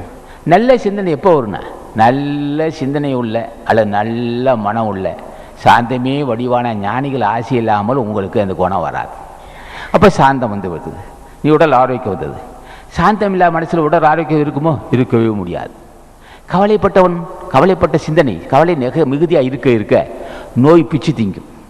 நோய் இருக்கட்டும், முதுமை வந்துக்கிட்டே இருக்கும். நம்ம நோய்க்கு முதுமை வந்துக்கிட்டே இருக்கும். அப்போ முதுமை வரும்போது நீ நோய் தீர்த்துக்கலாம். முதுமை வந்துருக்கு இல்லையா? நாளுக்கு நான் நரத்தில் வந்து சாவத்தான் போகிறேன். அப்போ அதையும் வெல்லணும், அது இன்னும் மேலே போகணும். வருகின்ற முதுமையை வெல்லுவதற்கு வழி இருக்குது. சாவு வருமே, அதையும் வெல்லலாம். இந்த கூட்டத்தை கொண்டே, இந்த உலகத்தை கொண்டே, இந்த மனைவி மக்கள் கொண்டே, இந்த நண்பர்கள் துணை கொண்டே மரணமில்லா பெருவாள் பெறலாம். அப்போ எவ்வளோ பெரிய அறிவு இருக்க வேண்டும்? அப்போ எவ்வளோ பெரிய அந்த அறிவு சிறப்பறி இருக்க வேண்டும்? இந்த அறிவு ஏட்டு பிடிப்பில் வருமோ? வரவே வராது. பக்தியால் வரும். பக்தியும் ஞான பண்டிதனை பார்த்து, அகத்தீசனை பார்த்து கேட்க வேண்டும். என்னை பற்றி புரிந்து கொள்ள என்னால் முடியவில்லை ஐயா. என்னை பற்றி புரிந்து கொண்டால் என்னை நான் உயர்த்திக் கொள்வேன். என்னை பற்றியே புரிந்து கொள்ளவில்லை, நான் எப்படி உன்னை பற்றி புரிந்து கொள்வேன்? எப்படி என்னுடைய இந்த உலகத்தை பற்றி புரிந்து கொள்வேன்? எல்லாம் அழியாது என்று நினைக்கிறேனே, எல்லாம் அழியக்கூடியது என்று நினைக்காமல், அழியாது என்று எல்லாம் அழியக்கூடியது என்று நினைத்து என்னை நான் காப்பாற்றிக் கொள்வேனே. அழியாத ஒன்றுக்கு போக வேண்டும். அழியக்கூடிய ஒன்று என்று நினைக்காமல் எல்லாம் நிலையாது என்று மயங்குகிறேன் அல்லவா? நில்லாதவற்றை நிலையென என்று உணரும் புல்லறிவான்மை கடினம். அப்போ இது நிலையாது என்று நினைக்கிறேன் அல்லவா? இன்னும் என்னிடம் பலகீனம் உள்ளது. நான் அழியாதுன்னு நினைக்கிறேன். அழகு மனைவி அழகு நிலையானது நினைக்கிறான். அதுலேயே நாளுகிறான். எதையெல்லாம் இவன் இருக்கும், உண்மை இருக்குன்னு நினைக்கிறான்னா எல்லாம் அழியக்கூடியதான். ஆக அந்த மயக்கம் தீர வேண்டும். வள்ளுவன் ஞானம் என்ற 4 அதிகாரம், நிலையாமை, துறவு, மெய்யுணர்தல், அவார்த்தல், இது 4 அதிகாரம் ஞானத்துக்கு வந்தது. அப்போ இந்த 4 அதிகாரத்தை வள்ளுவன் சொன்ன நோக்கம் எல்லாம் நிலையில்லாதது, நிலையாமை என்ற அதிகாரத்தை தலைப்பு தந்தான். அப்போ நிலையானது ஒன்று இருக்குல்லவா? நிலையானது இல்லை, நிலை இல்லாததுன்னு சொன்னேன். அப்போ நிலையானது ஒன்று இருக்க வேண்டும் அல்லவா? அதுதான் மரணமில்லா பேர், இயற்கை, எல்லாம் வல்ல இயற்கை, அருள். நீ பெற்ற அருளும் புண்ணியமும் நிலையானது. ஆகவே இதை பற்றி புரிந்து கொள்ள வேண்டும் என்பதற்கு தான் இந்த அதிகாரத்தை நிலையாமை எடுத்து வச்சிருக்கான். அப்போ என்ன செய்கிறான் நோக்கம்? இது புரிந்து கொண்டவன் புரிந்து கொள்ள வேண்டும் என்பதுதான் யாருக்கு சொன்னா? துறவிகளுக்கும் சொல்லியிருக்கா, துறவிக்கு தான் சொல்லியிருக்கா. நிலையாமை, நீ காண்டுகின்ற நீ அறியாமை காரணமாக பொருளை சேர்க்காதே, அது உனக்கு அவசியம் இல்லை. கடவுள் கொடுத்த பொருளை ஏழை எளிய மக்கள் செய்துவிடு, அதை நிலை என்று நினைக்காதே என்று அந்த உணர்வு வர வேண்டும். இந்த சொத்துக்கள் பூராவும் 1993 அக்டோபர் 13 சொத்தை பூரா நாட்டுக்கு எழுதி வச்சோம். எனக்கு தெரியும் பல கோடி பொருள் வரப்போகுதுன்னு தெரியும். எனக்கு தொண்டர்கள் நினைப்பார்கள், இத்தனை சொத்து இருக்க இவன் என்ன செய்வன், நான் என்னையா செய்கிறேன் சொத்தை, நான் வந்ததே நாட்டுக்கு நன்மை செய்வதற்கு. இந்த சொத்தை அன்றே எழுதி வைத்து விட்டோம், ஒயில் எழுதி வைத்துட்டேன். நான் எனக்கு பிறகு இந்த சங்கத்தார்கள் செயல்பட வேண்டிய எழுதி வச்சுட்டேன். இத்தனை இது 10 ஆண்டுகளுக்கு முன்னே இப்படி ஒரு சூழ்நிலை வரும் என்று 10 ஆண்டுகளுக்கு முன்னையே இந்த வேலை செஞ்சிருக்கோம். சிந்தனை இருந்தது. 25 ஆண்டுகளுக்கு 30 ஆண்டுகளுக்கு முன்னையே இதில் உலகம் நிலையில்லாதது, சொத்து நிலையில்லாதது, ஒன்றே ஒன்று புண்ணியம் மட்டும் அருள் மட்டும் நிலையானது என்று நினைத்து பொருளாதாரத்துக்கிட்ட மயங்காத அறிவு கொடுத்துருக்கான ஆசான். பொருளாதாரத்துக்கிட்ட மயங்கவே மாட்டோம். சிறு சிறு சலனங்கள் இருந்தது. எனக்கும் விகாரமான தேகம் இருந்தது. ஆசான் தயவு கொண்டு அந்த காம விகார தேகத்தை உடைத்தெறிந்தோம். பொருளாதாரத்தை பற்றே இல்லை. அது கருணையே புரிந்த கரூர் முனிவனும் ராமலிங்க சாமிகளும் மாணிக்கவாசன் தந்த பெரும் அறிவு. அது பொருளாதாரத்துக்கிட்ட மயங்காத பேரறிவு. அதே அந்த பேரறிவு கொடுத்தனால்தான் இது தப்பித்தோம். இல்லை என்றால் கதையை மயங்குவோம். அதில் என்ன பிரச்சனை வந்திருக்கு. தொண்டர்கள்லாம் பார்ப்பா, எல்லாம் பாட்டு போடுறோமே, இவர் பேர்லேயே சொத்து இருக்குன்னு அந்த உணர்வு தொண்டர்கள் மனசில் ஒரு வகையான உணர்வு இருக்க தான் செய்யும். அது தெரிய இயல்பு. அவர்கள் நம்பும்படியாக செய்த அத்தனையும் நாட்டுக்கு தான் என்ற இருப்பு இருக்காது. அப்படியே பொருள் பணம் இருந்துச்சுன்னா அது செந்திலுக்கு தான் இருக்குது. மேனேஜர் செந்திலுக்கு மட்டும் தான் தெரியும் எவ்வளோ இருப்பு இருக்குது, எவ்வளோ கடை இருக்குன்னு. இப்போது ஒரு 6-7 லட்ச ரூபா கடன் இருக்குது. ஆனால் அன்னதானம் செஞ்சுக்கிட்டே இருக்காங்க. நீ இப்போ செய்ய நிறுத்திட்டோம். கடன் இருக்கும் வரையில், கடன் இருந்தால் அன்னதானம் நிறுத்தி விடுவோம். கடன் வாங்கி செய்ய வேண்டிய அவசியம் இல்லைன்னு சொல்லிட்டு இப்போ 6 லட்ச ரூபா கடன் இருக்குது. கவலைப்படவில்லை மனசு. நிச்சயம் ஆசான் அருள் சேவா நினைச்சிருக்கோம். இருப்பு மட்டும் வச்சுக்கவே மாட்டோம். இது திருவள்ளுவர் துணையால் கிடைத்த பெரும் புண்ணியம். சரி, இது இருக்கட்டும். இந்த நிலை வருவதற்கு என்ன செய்ய வேண்டியலாம்? பூஜை செய்தால் தான் இந்த உணர்வுகள் வரும். இல்லைன்னா சரியா இல்லத்தான் இருக்கான், அவனுக்கு 4 காசு வேணுமென்னா புரிந்து கொண்டவன் காசை நன்கு பயன்படுத்தி கொள்வான். இல்லறத்தான் தான் இருப்பான். பொருளாதாரத்தை பற்றி நன்கு அறிந்தவன், பந்தபாசத்தை அறிந்தவன், மனைவி பிள்ளைகள் அறிந்தவன், தன்னை அறிந்தவன் பொருளாதாரத்தை நன்கு பயன்படுத்துகிறான். எப்படியா பயன்படுத்துகிறான்? அவன் பிள்ளைக்கிட்ட நோய் வந்தா அவனுக்கு தெரியும். இது பிள்ளைக்கு நோய் வருவதும் வராது அவனுக்கு தெரியும். பிள்ளைக்கு நோய் வரதான் செய்யும். அதுக்கு என்ன மருத்துவம்னா திருவள்ளுவர் துணை இருக்குது, காப்பாற்றுவோன்னா. பிள்ளைகள் பிற்காலம் இருக்கட்டும். அறிந்தவனுக்கு சொல்கிறேன், இப்போ எல்லாத்தையும் சொல்லுது இந்த துறையில் வருகின்ற மக்கள். பிள்ளைகள் பிற்காலம் இருக்கட்டும், ஓம் பிற்காலத்தை பாடுறா மனைமேன்னா. ஏய் மனிதா, ஓம் பிற்காலம் என்னான்னு பாடுறா. இவ்வளோ கட்டி காத்துலாம் செய்கிறியே, நாளைக்கு நீ இருப்பியா? நாளைக்கு நீ செத்து போனால் என்னடா செய்வே அப்படின்ட்டு மனம் சொல்ல வேண்டும். அதுக்கு தான் இந்த அதிகாரத்தை வச்சா. இல்லறத்தானே இந்த இல்லறத்தானுக்கு தெரிய வேண்டும், இது தெரிய வேண்டும். இதெல்லாம் அழியக்கூடியது. இருக்கும்போதே இருக்கிற கூட்டத்தை, அந்த குழுவை, அந்த சேர்ந்தவர்களை பயன்படுத்தி ஜென்மத்தை கிடைத்த பொருளாதாரத்தை உழுந்து பெறலவான். நன்கு அறிந்த இந்த துறையை பற்றி நன்கு அறிந்தவன் எல்லாத்துலேயும் இருப்பான். வியாபாரம் செய்வான், மனைவி போட்டு இருப்பான், எல்லாம் பார்த்த உலகத்தில் பெரிய இல்லறத்தமாக நடிப்பான். அது நடிப்பு தம்பி. அறிந்து கொண்ட மகன் அவன். ஆசான் அகத்தீசன் மகன் அறிந்து கொண்டான் வாழ்க்கையை. அறிந்து கொண்டு என்ன செய்கிறான்? பார்ப்பதற்கு சிறந்த இல்லறத்தான் போட்டு நடிக்கிறான். தெரியும் அவனுக்கு. அவன் கடல் நிச்சயம் தெரிஞ்சவான். அறிந்தவன் போல் இல்லறத்தான் போல் நடிக்கிறான். பிள்ளைக்கு பொண்ணு தேடுவான், பிள்ளைக்கு பையனை தேடுவான், மகனுக்கு மருமகள் தேடுவான், பேர பிள்ளைமா அப்படிமா இப்படிமா பார்த்துக்கிட்டே இருப்பான். எல்லாம் தெரியும் அவனுக்கு. இது ஏமாத்து வேலை. இதெல்லாம் காலத்தில் அடியக்கூடியதுமா. அக்கா விட்டு வெளியில் போவானோ? போகவே மாட்டான். எல்லா வேலையும் வியாபாரம் செய்வான், அரசு நடத்திடுவான், எல்லாம் செய்துட்டு இருப்பான். ஆனால் அதிலிருந்து விடுபட்டு இருப்பான். தாமரை தண்ணீர் போட்டு இருப்பான். தாமரை தண்ணி ஒட்டவே ஒட்டாது. தண்ணீர் இருக்கும், ஆனால் அது ஒட்டாது. புளியை மூடும் ஓடு போல். புளி என்ன செய்யும்? 2 ஒன்றாவே இருக்கும். ஆனால் அது புளியும் ஓடும் தனித்தனியாக இருக்கும். புள்ளப்பூச்சி சேத்துலேயே இருக்கும். புள்ளப்பூச்சி சேத்துலேயே இருந்தாலும் சேறு ஓட்டாது. அப்படி உலகத்தை இருந்துக்கிட்டே இருப்பான். நடிப்பான். மிகப்பெரிய நடிகன் அவன். என்னையா சினிமா நடிகனா? இவனை போட்டு நடிக்கிறதுக்கு ஆள் இருக்கானா? எல்லாம் பார்த்து நடிப்பான், பாசபந்தவன் இருப்பான், எல்லாம் அப்படியே இருப்பான். அது ஜென்மத்தை கடத்தி போயிட்டே இருப்பான். அவனுக்கு தான் சொல்லப்பட்டது இந்த அதிகாரம். நில்லாதவற்றை நிலையனை என்றுணரும் புல்லறிவான்மக. அவன் நம்பவே மாட்டான். அந்த மாதிரி சரப்பறி வேண்டும் என்பதற்கு தான் இந்த அதிகாரத்தை வச்சிருக்கான் வள்ளுவன். அந்த மாதிரி ஒரு இல்லறத்தானை நான் பார்க்க முடியுமோ? அப்படி பார்த்தால் அவன் பாதத்தில் விழுந்து வணங்குவேன் நான். சரி, கணவனை அறிந்து கணவன் கொண்டு வர விருந்தினரையும் நண்பர்களுக்கும் உறவினர்களுக்கும் பஞ்சபராரிகளுக்கும் சாப்பாடு போட மனைவி கிடைத்தால், அப்பட்ட மனைவியாக இருந்தால் நான் வணங்கக்கூடிய அவள் திருவடியை வணங்குவேன். அவள் 25 வயசு 30 வயசாக இருந்தாலும் சரி, அவள் பாதத்தை விழுந்து ஆசி கேட்பேன் நான். நீயே வாழ வேண்டும் தாயே என்று அவள் பாதத்தை விழுந்து வணங்குவேன். அப்படி ஒரு இந்த கூட்டத்தில் அப்படி ஒரு இருந்தாலும் இந்த பண்புகளை மேற்கொண்டால் நிச்சயமாக கடவுள் தன்மை அடைவாள் அவள். நிச்சயம் நான் கூட கடவுள் அவள். அப்பேற்பட்டு இல்லறத்தான் இருந்தால், உலகத்தை புரிந்து கொண்டு தன் வாழ்க்கையின் செம்மையாக நடத்துகின்ற இல்லறத்தான் இருந்தால் நான் வணங்கக்கூடிய கடவுள் அவன். நான் நிச்சயமாக பாதத்தை விழுந்து வணங்குவேன். அப்போது என்ன செய்கிறான்? நன்கு அறிந்த இல்லறத்தான் உயிர் கூட செய்ய மாட்டான், புலால் உண்ண மாட்டான், பொய் சொல்ல மாட்டான், நெறி தவறி பொருள் சேர்க்க மாட்டான். கேட்கிறான் ஆசானி, நிறைய பொருள் சேர வேண்டும், நிறைய செல்வம் வேண்டும், எனக்கு ஏழை எம்மகள் கண்ணதானம் செய்ய வேண்டும், விருந்து உபசரிக்க வேண்டும், உறவினர்களுக்கு பொருளுதவி செய்ய வேண்டும், நல்ல நண்பர்களுக்கு பொருளுதவி செய்ய வேண்டும், உடன் பிறந்தவருக்கு பாதுகாவலாக இருக்க வேண்டும், தாய் தந்தைக்கு செய்ய வேண்டும், எனக்கு செல்வம் பெருகணும்ன்றான். நல்ல மகன்டா நீ, சரியான ஆள்டா நீ நடிகண்டா. இத்தனையும் கேட்குறான். எனக்கு நிறைய செல்வம் வேண்டும், நான் மேற்கொண்டு சின்ன வியாபாரம் செய்கிறேன், ஒரு தொழில் செய்கிறேன், அது மூலம் எனக்கு நிறைய செல்வம் வேணும். எப்படி 4 பேர் கூட்டு சேருவான் வச்சு விறுவிறுன்னு செல்வம் குமிஞ்சிக்கிட்டே இருக்கு. இவனுக்கு தெரியும் இந்த பொருளை கடவுள் கொடுத்ததே நற்காரியம் செய்து ஜென்மத்தை கடத்தேற்றுவதற்குத்தான்.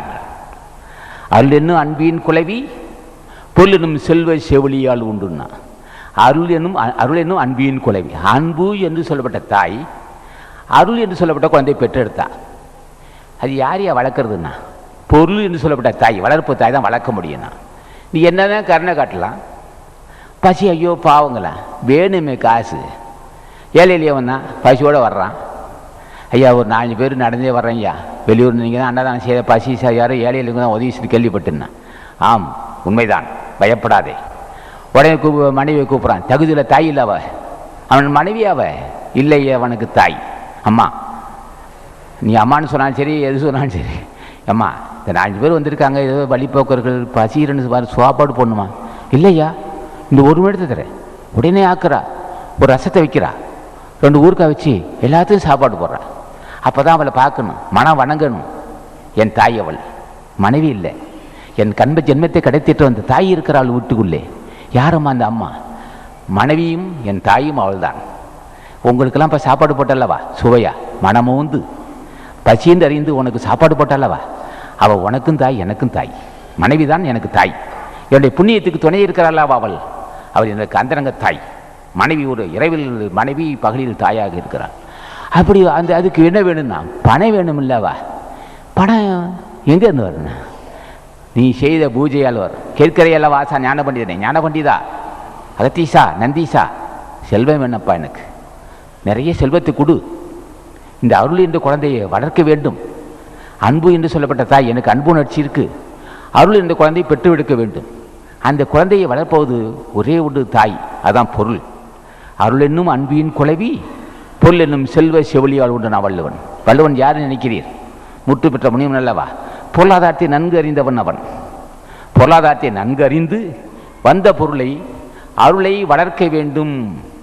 உனக்கு வந்துள்ள பொருள் அருளை வளர்ப்பதுக்குத்தான். பேங்கில் இருப்பு வைப்பதற்கு அல்ல.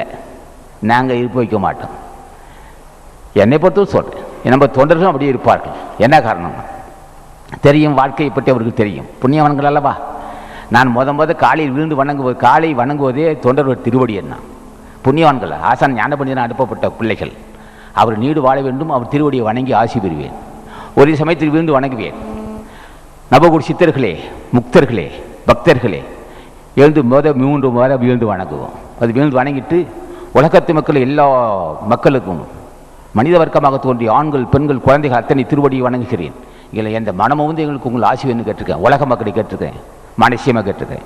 அது ஆண்களாக இருந்தாலும் சரி, பெண்களாக இருந்தாலும் சரி, முஸ்லீமாக இருந்தாலும், கிறிஸ்தவனாக இருந்தாலும் சரி, மனித வர்க்கம் யாராக இருந்தாலும் சரி, எனக்கு ஆசி வழங்க வேண்டும் என்று விழுந்து வணங்கியிருக்கிறேன். தினமும் அதே என் வேலை. ஆசான் தொண்டர்கள் திருவடி வணங்குவேன், பிறகு ஆசான் திருவடி வணங்குவேன், பிறகு உலக மக்களே, நீங்கள் எல்லாம் பக்தர்களே, சித்தர்களே, முத்தர்களே, பெரியோர்களே, சான்றோர்களே, நீங்கள் எனக்கு ஆசி வழங்க வேண்டும் என்று வனமாடி விழுந்து வணங்கியிருக்கிறேன், கேட்டிருக்கிறேன். உலக மக்கள் அத்தனை பேரும் திருவடி வணங்கி ஆசி பெற்றிருக்கிறேன். ஆக இப்படி எல்லாம் செய்து, இதெல்லாம் எதுக்கு சொல்கிறோம்னா அருள் பெறுவதற்கு ஒன்றன. அருளை வளர்ப்பதற்கு பொருள் வேண்டும் என்று சொல்லியிருக்கிறேன். ஆசானை கேட்கிறேன், நிறைய வேண்டும், பொருள் வேண்டும், அன்பர் தமிழ்வாணன், தியாக தமிழ்வாணன், வயசு 30-35 வயசு ஆச்சுன்னு திருமணம் செய்யலைன்னு. ஏயா திருமணம் செய்யலைண்ணா? நான் மட்டுமா திருமணம் செய்யாமல் இருக்க? தொண்டர்கள் வெகு பேர் திருமணம் செய்யலையா? ஏயா நீங்கள் மேற்கொள்ள அர்ப்பணிக்கு தொண்டு செய்வே எங்களை நாட்டுக்கு அர்ப்பணித்திருக்கிறார். அவர் தம்பியெல்லாம் இன்னும் திருமணமே செய்யலை. ஒரு 5-6-4 பேர், ரொம்ப சில பேர் செஞ்சுருக்காங்க. அவரும் அவரை சேர்ந்த ஒரு மலேசிய நண்பர்கள் சில பேர் திருமணம் செஞ்சுருக்காங்க, செய்யாமல் இருக்காங்க. செய்யக்கூட நான் சொல்லலை, அது ஏமாத்து வேலை. திருமணம் செய்ய நான் சொல்லக்கூடாது. திருமணம் செய்து கொள், கடமை செமையாசுன்னு சொல்லுவேன். எங்கே குடில் தொடராதாலும் சரி, திருமணம் செய்து ஐயா, எழுகின்ற காமத்தை மனைவனும் தீர்த்துக்கொள். மனசில் வெறி இருந்தாக்க உனக்கு செயல்பட முடியாது. மனைவி துணை வேண்டும் உனக்கு, இல்லை என்றால் மன அலைச்சல் ஏற்படும், தவறு செய்ய வேண்டிய சூழ்நிலை வரும். திருமணம் செய்து கொண்டு சொல்லியிருக்கிறேன். சில செய்யாமல் இருக்கணும், அது உன்னுடைய இஷ்டம். திருமணம் செஞ்சால் நான் துணை இருப்பேன், அதுக்கும் துணை இருப்பேன். இல்லை, இந்த ஜென்ம கடவுளால் கொடுக்கப்பட்ட இந்த தேகம், கடவுளால் கொடுக்கப்பட்ட இந்த தேகத்தை நான் காமத்துக்கு பயன்படுத்த மாட்டேன். இந்த நாட்டுக்கு அர்ப்பணம் செய்து ஜென்மத்தை கிடைத்திட்டு உறுதியாக இருக்க, அதுக்கும் துணை இருப்போம். திருமணம் செய்து அதுக்கும் துணை இருப்போம். ஆனால் அவனை கட்டாயப்படுத்த மாட்டேன், திருமணம் செய்யான்னு கட்டாயப்படுத்த மாட்டேன். செய்து கொள், முடிய சாமர்த்தியம் இருக்கா வென்று பார். யாராலும் வெல்ல முடியாது காம விகாரத்தை. வெள்ளற்கரிய மாமாக்கி வெல்லென்று சொல்லவும் வெல்லுதற்கு அருள்புரியவனார் மசான் சொல்லுவார். வெல்லவே முடியாது. எவ்வளோ கட்டுப்பாடு இருக்கான், தக்க சமயத்தை ஏமாந்துருவான். அப்போ ஆசானை கேட்கணும், என்னையா நான் செய்த பாவம், என்னை பிச்சு திங்குதையா? எதையோ பட்டினி கிடக்கலான்னு பார்த்தா பட்டினி கிடந்தா செத்து போவேன். உணவு தந்தால் காம விகாரம் வருது. நான் எப்படியா வெல்ல போகிறேன், இருந்தாலும் தயவு கொண்டு நான் வெல்லுவேன் என்ற நம்பிக்கை இருக்கிறார். அப்படி இருக்க தொண்டு இருக்கலாம். திருமணம் செய்ய விரும்பினால் விரும்பலாம், அதுக்கு நானும் துணை இருப்பேன். அவன் விரும்புகின்ற பெண்ணை திருமணம் செய்து வைப்போம், அது அப்புறம். ஆக தொண்டர்களுக்கு அந்த வல்லமை இருக்கு, எதையும் சமாளிப்பார்கள், எதையும் செய்து கொள்வார்கள். ஆக இப்படி எல்லாம் சொல்லுவோம். இதெல்லாம் எதுக்கு? என்ன உலகம் நிலையில்லாத, வள்ளுவன் சொல்வது போல் நிலையில்லாததை நிலையாக்கி கொள்ள வேண்டும். எது நிலையில்லை? உடம்பு நிலையில்லை. ஏன் நிலையில்லைன்னா நிலைப்படுத்தி கொள்ளலாம். யார் தெய்வால் முடியும்பா? தன் உடம்பை உயிரையும் காப்பாற்றி கொண்ட வல்லவர்கள் வள்ளுவ பெருமான் ராமலிங்க சாமிகள். அவரும் மரணம் இல்லை, உடம்பை நிலைப்படுத்தி கொண்டார்கள். சாக்காடு அவருக்கு இல்லை, மரணம் இல்லை. உடம்பை நிலைப்படுத்தி கொண்டவன் நிச்சயம் உயிரை நிலைப்படுத்தி கொள்வான். உடம்பையும் உயிரை நிலைப்படுத்தி கொள்கின்றவன் சிறந்த அறிவாளி. உடம்பையும் உயிரை நிலைப்படுத்தி கொண்டவன் சிறந்த ஞானி. உடம்பையும் உயிரை நிலைப்படுத்திக் கொண்டு சிறந்த மனிதன். உடம்பையும் உயிரை நிலைப்படுத்திக் கொண்டு சிறந்த கருணையை வடிவானவன். உடம்பையும் உயிரை நிலைப்படுத்திக் கொண்டு ஜீவத்தை உள்ளவன். உடம்பையும் உயிரை நிலைப்படுத்திக் கொள்கின்றவன் ஆசான் அகத்தீசனாவான். ஆக இப்படி எல்லாம் ஒரு உடம்பை நிலைப்படுத்தி, நிலையில்லாத ஒன்றை நிலைப்படுத்திக் கொள்வதுதான் வள்ளுவன் நிலையாமை என்று வைத்தான். ஆக இப்படி நோக்கம், இந்த ஆசான் இப்படி சொல்லுவது நோக்கம், பிள்ளைகளை புரிந்து கொள்ளுங்கள். நாங்கள் இந்த உலகத்தில் தான் இருந்தோம், உலகத்தில் இருந்தே இந்த உலகத்தை பகித்து கொள்ளவில்லை. உலகம்தான் உனக்கு ஏணி, மேல்நிலை அடைவதற்கு உனக்கு படிக்கட்டாக இருக்கு. மச்சிக்கு செல்ல வேண்டால் படிக்கட்டு போல உலகமே உனக்கு துணையாக இருக்கும். உலகத்தை விட்டு எங்கேயும் போகாதே. இது பசும்பாலும் பச்சரிசி சோறும், பச்சரிசியும் பசும்பாலும் வேண்டும் உனக்கு. பசு நெய் வேண்டும், சர்க்கரை வேண்டும், பழங்கள் வேண்டும்.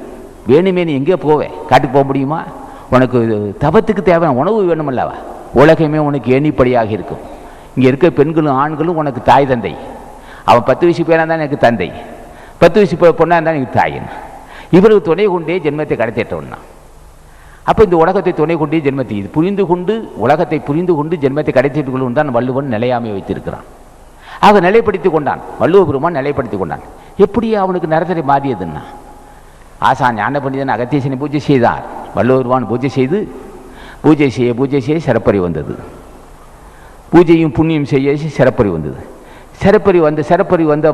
சிறப்பறி வந்த பின் உலகத்தை நிலையில்லாதது என்று அறிந்தார். தான் உடம்பு நிலையில்லாது என்று அறிந்தார். மேலும் பூஜை செய்து கொண்டு வந்தார். ஆன்மாவை பற்றி இருந்தார், உடம்பை பற்றி இருந்தார், உயிரை பற்றி இருந்தார். உடம்பு உயிரையும் நிலைப்படுத்திக் கொள்ள எப்படின்னா, உடம்பும் உயிரையும் நிலைப்படுத்துகின்ற இடம் ஒரே இடம் புருமத்து சுழிமுனை இருந்தான். ஆசானை கேட்கிறான், அடியேன் வாசியோடு வாசியாக கலந்து கொள்ள வேண்டும். அடியேன் உயிராகவும் உடலாகவும் உணர்வாகவும் அறிவாகவும் நீ இருந்து எனக்கு அருள் செய்யன்னு கேட்கிறான். அடியேன் உயிராகவும் உடம்பாகவும் உணர்வாகவும் சிந்தனையாகவும் என் எண்ணமாக மாற வேண்டும். நீயே என்னை எண்ணமாக மாறினால் அங்கே கொனைக்கேடு இருக்க முடியுமோ? ஞான பண்டிதா, ராமலிங்க சாமிகளே, வள்ளுவ பெருமானே, அகத்தீசா, நீயே என் எண்ணமாக இருக்கிறாய். நீ சிந்தையில் குடிக்கொள்ளும் போது பகைமை இருக்க முடியுமோ? நீ சிந்தையில் குடிக்கொள்ளும் போது ஜீவத்தை இல்லாது போகுமோ? நீ என் சிந்தையில் குடிக்கும்போது காமவராக இருக்க முடியுமோ? நீ என் சிந்தையில் குடிக்கொள்ளும் போது பொருள்வெறி இருக்க முடியுமோ? நீ என் சிதையில் குடிகொள்ளும் போது ஜாதி வெறி இருக்க முடியுமோ? நீ என் சிதையில் குடிகொள்ளும் போது மத வெறி இருக்க முடியுமோ? நீ என் சிதையில் குடிகொள்ளும் போது யானை கர்வம் இருக்க முடியுமோ? நீ சிந்தையில் குடிகொள்ளும் போது பகை உணர்வு இருக்கும், பகை பழிவாங்க உணர்ச்சி இருக்குமோ? நீ என் சிந்தையில் குடிகொள்ளும் போது உலக மக்களை அத்தனையும் கடவுள் போல நினைப்பேன் அல்லவா? நீயே என் சிந்தனையை மாற வேண்டும். நான் நீயாக வேண்டும், நான் நீயா, நீ நானாக வேண்டும், நான் நீயாக வேண்டும். மற்றொரு வேண்டுகோள்னா, ஞான பண்டிதா, மௌன குருநாதா, முருகா, ஒரு வேண்டுகோள்னா, என்ன மகனே, என்ன உனக்கு வேண்டும் தான் அத்தனை தந்திருக்கேண்ணா. பெரிய பெரிய கட்டடங்களும் வாகனங்களும் தொண்டர்களையும் அள்ளி கொடுத்துருக்கேண்ணா. ஒரே ஒரு வேண்டுகோள் என்ன? அது என்ன வேண்டுகோள்னா, நான் பெரிய பாபசுமை வச்சிருக்கிறேன். என்கிட்ட இருக்கிறது பெரும் உமி, துர்நாற்றம் உள்ள உமி இருக்கு. அது ஒரு வைக்கல், நிறைய பாவசுமை இருக்கு. இந்த பாவசுமை கிட்டத்தட்ட ஒரு பெரும் மலையாட்டம் இருக்கு. இத்தனை நீ வாங்கிக்கண்ணா. ஏடே, உன் பாவசுமையை நான் வாங்கினேன். ஒன்னால் எல்லாம் எரித்து விட முடியும். உன் அருள் என்ற கனல் கொண்டு எரித்து விடுவாய். என் பாவத்தை எல்லாம் நீ வாங்கிக்கணும். நீ செய்த புண்ணியத்தை எல்லாம் என்கிட்ட கொடுத்துடணும். இந்த ஒரே ஒரு வேண்டுகோள் மட்டும்.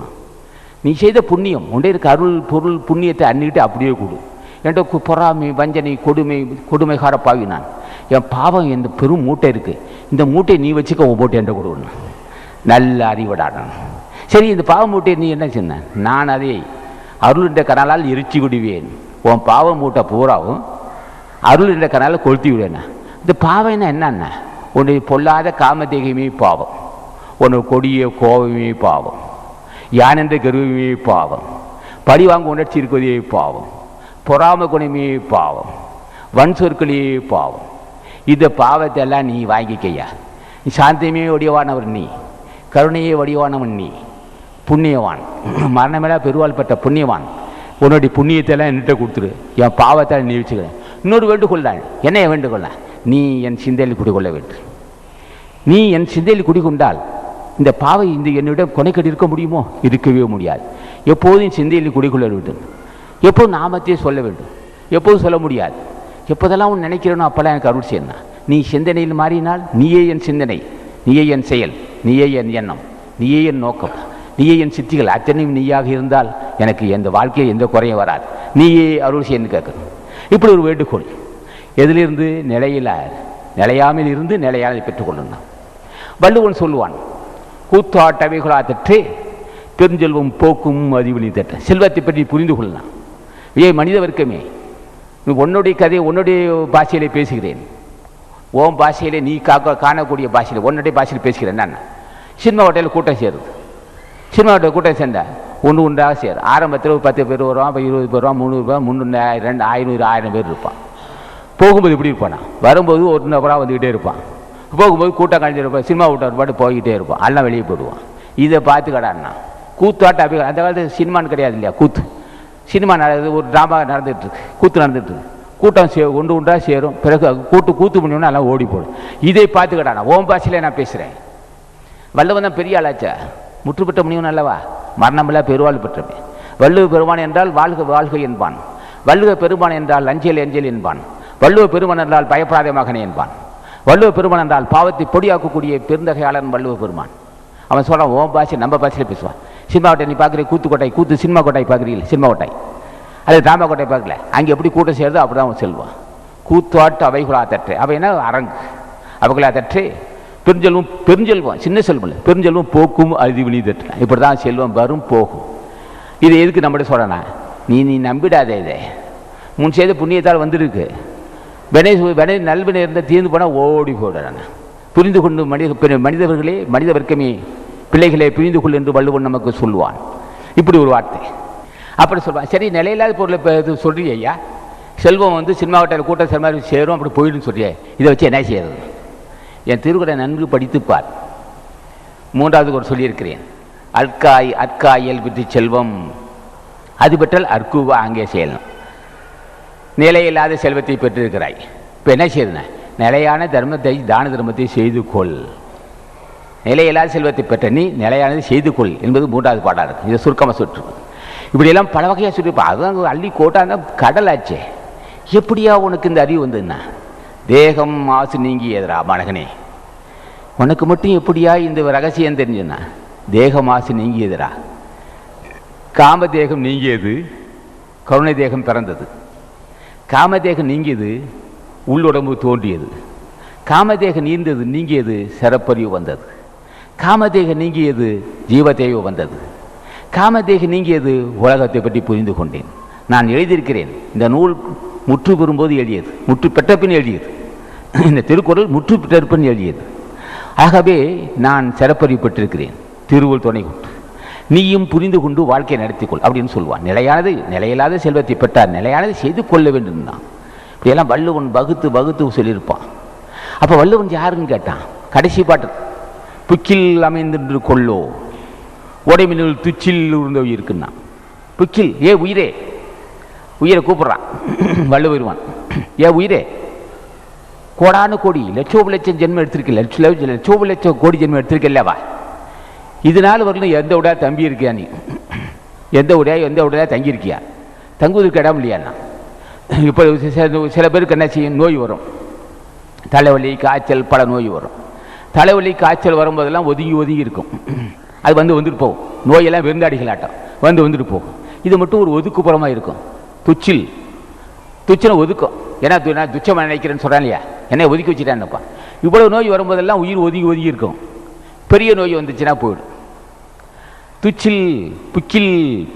புக்குன்னா புகுந்து கொள்ளு இருக்கீள், நிலையான இல். பல உடம்புல போயிட்டு தங்கி வந்திருக்கிற, எந்த உடம்புக்கு நிலையான உடம்பு கிடைக்கலையாண்ணா, யாரை பார்த்து கேட்குறான்?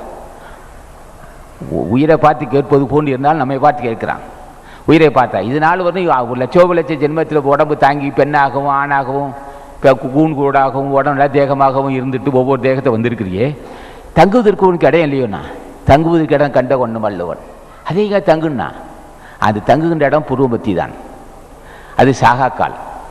அந்த ஒடுங்கிட்டால் அந்த காற்று வெளியே வராது. இப்போ நம்ம மூச்சு காட்டு ஒரு நாள் ஒன்றுக்கு 21,600 முறை வந்து போகும். மூச்சு காட்டு ஒரு நாள் ஒன்றுக்கு 21,600 முறை வந்து போகும். போகும், வரவே நிற்காது. அது தங்குகின்ற இடம் புருவமத்தி.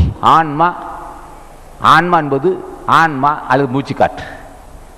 ஆன்மா மனமாக இருக்கு, மூச்சு காட்டாக இருக்கு. மூச்சு காற்று புருவமத்தி ஒடுங்கிவிட்டால் மரணம் இல்லை. அப்போ என்ன சொல்றான்? புகுந்து கொள்ள தங்குவதற்கு இடம் கண்டு கொண்டவன் வள்ளுவன். திருவள்ளுவர் துணையால் நம்மளால் செய்ய முடியாது. மூச்சு காட்டு தங்கு ஆன்மா, மூச்சு காற்று செத்து போனால் மூக்கில் கழிச்சு பார்ப்பான். அப்போ மூச்சு காற்று ஆன்மாவாக இருக்கு. அந்த ஆன்மா மனமாக இருக்குது. மூச்சு காற்று புருவமத்தி ஒடுங்கிடுச்சு. மூச்சு காற்று ஓடுனா ஆன்மா ஒடுங்கி விட்டது. தங்குவதற்கு இடம் கிடைச்சது. தங்குவதற்கு இடம் கிடைத்த இப்போ சாக மாட்டான். புகுந்து உள்ளூருக்கு, புகுந்து உள்ளூருக்கு தங்குவதற்கு. புக்கில் இல் குடும்பம் வீடு. புக்கில் அமைந்துட்டு கொள்ளோ. இதனை இவ்வளோ உடம்பு எடுத்துக்கின்ற உயிரே, பல உடம்பு தாங்கி வந்திருக்கிறியே, எந்த உடம்பாவது தங்குவதற்கு வீடு கிடைத்ததோ? இல்லை. தங்குவதற்கு இடம் கிடைத்தது திருவள்ளுவர் துணையால். தங்குவதற்கு இடம் கிடைத்தது புண்ணியத்தால். தங்குவதற்கு இடம் கிடைத்தது விடாத பூஜை செய்வதால். தங்குவதற்கு இடம் கிடைத்தது. இந்த ஓடுகின்ற காட்டை புருவமத்தி செலுத்தி விட்டான். 8 புறவியடி 6 காலொடியோ விட்டாலும் வாரமடி வீதியிலே தான் மறைத்து கட்ட கயிறெடுத்து கலைநாளும் சேர்த்திருக்கி அட்டாளை தேசமெல்லாம் கண்ணாமா ஆண்டிருந்தாக்கண்ணா. அந்த சொல்கிறான். 6 கால் கொண்டு எழுந்த புறவியை. அது அழகுன சித்தர். இப்போ திருமந்திரத்தை சொல்வார், 6 கால் கொண்டு எழுந்த புறவியை. இந்த சுவாசம் பகலில் 6 முறை வரும், இடது பக்கம் சந்திரகலை பக்கம் 6 முறை மாறும். காலை 8லிருந்து 10 வரையிலும். இன்றைக்கி என்ன கிழமை? வியாழக்கிழமை. இது வளர்பிறையாக இருந்தாலும் தேவையான மாறும். ஞாயிற்றுக்கிழமை எப்படி இருக்குது? ஞாயிற்றுக்கிழமை வச்சுக்கோ, சனி ஞாயிறு. சனிக்கிழமை காலை 8லிருந்து 6லேருந்து 8 வரும் சூரியகளை இயங்கும். சூரிய வலது பக்கம் சுவாசம் இயங்கும். 8லேருந்து 10 வரும் சந்திரகளை இயங்கும். 10லேருந்து 12 சூரியகளை மாறும். இப்படி மாறிக்கிட்டே இருக்கும். 6 கால் கொண்டு எழுந்த புறவியை. புறவினா குதிரை. மூச்சு காட்டு குதிரை இருக்கு, பறவைன்னு இருக்கு. 6 கால் கொண்டு எழுந்த புறவியை பேராமற் தான் கட்டி பெரிது உண்ண வழியில் நீராயிரம் நலாம் ஆயிரத்தாண்டு பெறாது காயம் பிரானந்தியானேனர். இந்த ஓடுகின்ற காற்று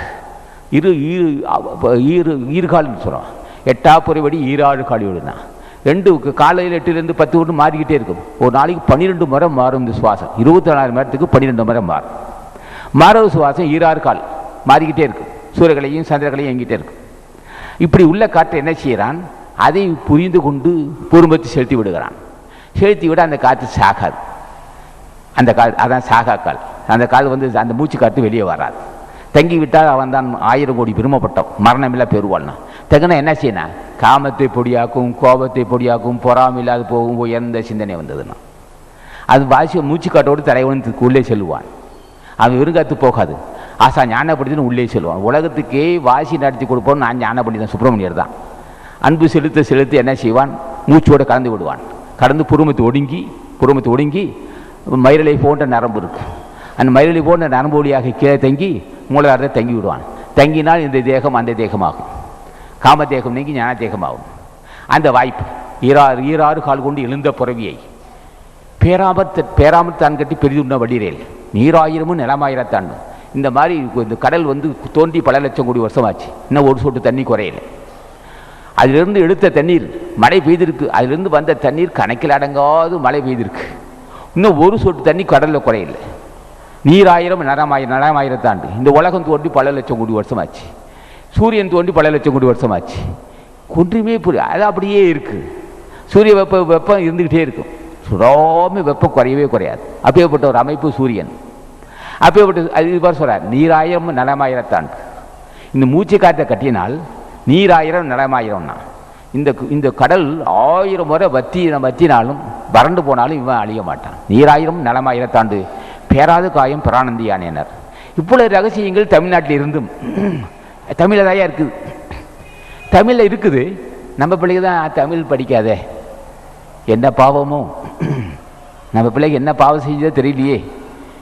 ஈராறு கால் கொண்டு எழுந்த புறவியை பேராமற் தான் கட்டி பெரிதுண்ண வள்ளிரேல் நீராயிரம் நிலமாயிரத்தாண்டு பேராது காயம் பிரானந்தியானர். என்னையா செய்வே? தமிழில் எழுதி வச்சிருக்கான் புண்ணியவான்கள். ஞானத்தை எழுதி வச்சிருக்கிறான். எனக்கு தெரியுமா? நம்ம பிள்ளைகளுக்கு ஆங்கிலம் படிச்சிருக்க பிள்ளைகள் தமிழ் தெரியுமா? தமிழை பேசலாம் ஞானி ஆவான். அது ஒரு மயக்கம். அவர் வினைப்பயன். அது போகட்டும். புறப்பட்டு புக்கு திரிகின்ற வாய்வை மற்றொரு பாடல் திருமந்தர் சொல்லுவான். புறப்பட்டு புக்கு திரிகின்ற வாய்வை புக்கில் அமைந்திருந்து கொள்ளோ உடம்பினில் துச்சில் இருந்து உயிர்க்க நாம் அங்கே சொன்னான். புறப்பட்டு புக்கு திரிகின்ற வாய்வை உள்ளும் புறமாக வந்து போகின்ற காட்டுன்னு அர்த்தம். புறப்பட்டு வெளியே புக்குதல் தங்குதல். புறப்பட்டு புக்கு திரிகின்ற வாய்வை நெறிப்பட உள்ள நின்மலமாக்கில் முறையோடு ஆசான் துணையோடு கருணை கொண்டு உள்ளே தங்கிவிட்டால் நெறிப்பட உள்ள நிர்மலமாக்கில் உறுப்பு செவக்கும் ரோமங்க இருக்கும். உடம்பு நலிந்த தேகம் மாறும். இந்த தேகம் நாளுக்கு நாள் நலிந்து வருவது மாறி செவச்சவன் அதை பொன்கலராகும். உறுப்பு செவக்கும் ரோமங்க இருக்கும். நிறதரை மாறும். புறப்பட்டு போகான் புருஷுடையோனே என்னையா கருணை. தமிழ் படித்தல்லவா தெரியும். தமிழ் படித்தால் தெரியும். நம்ம செய்த பாவம்.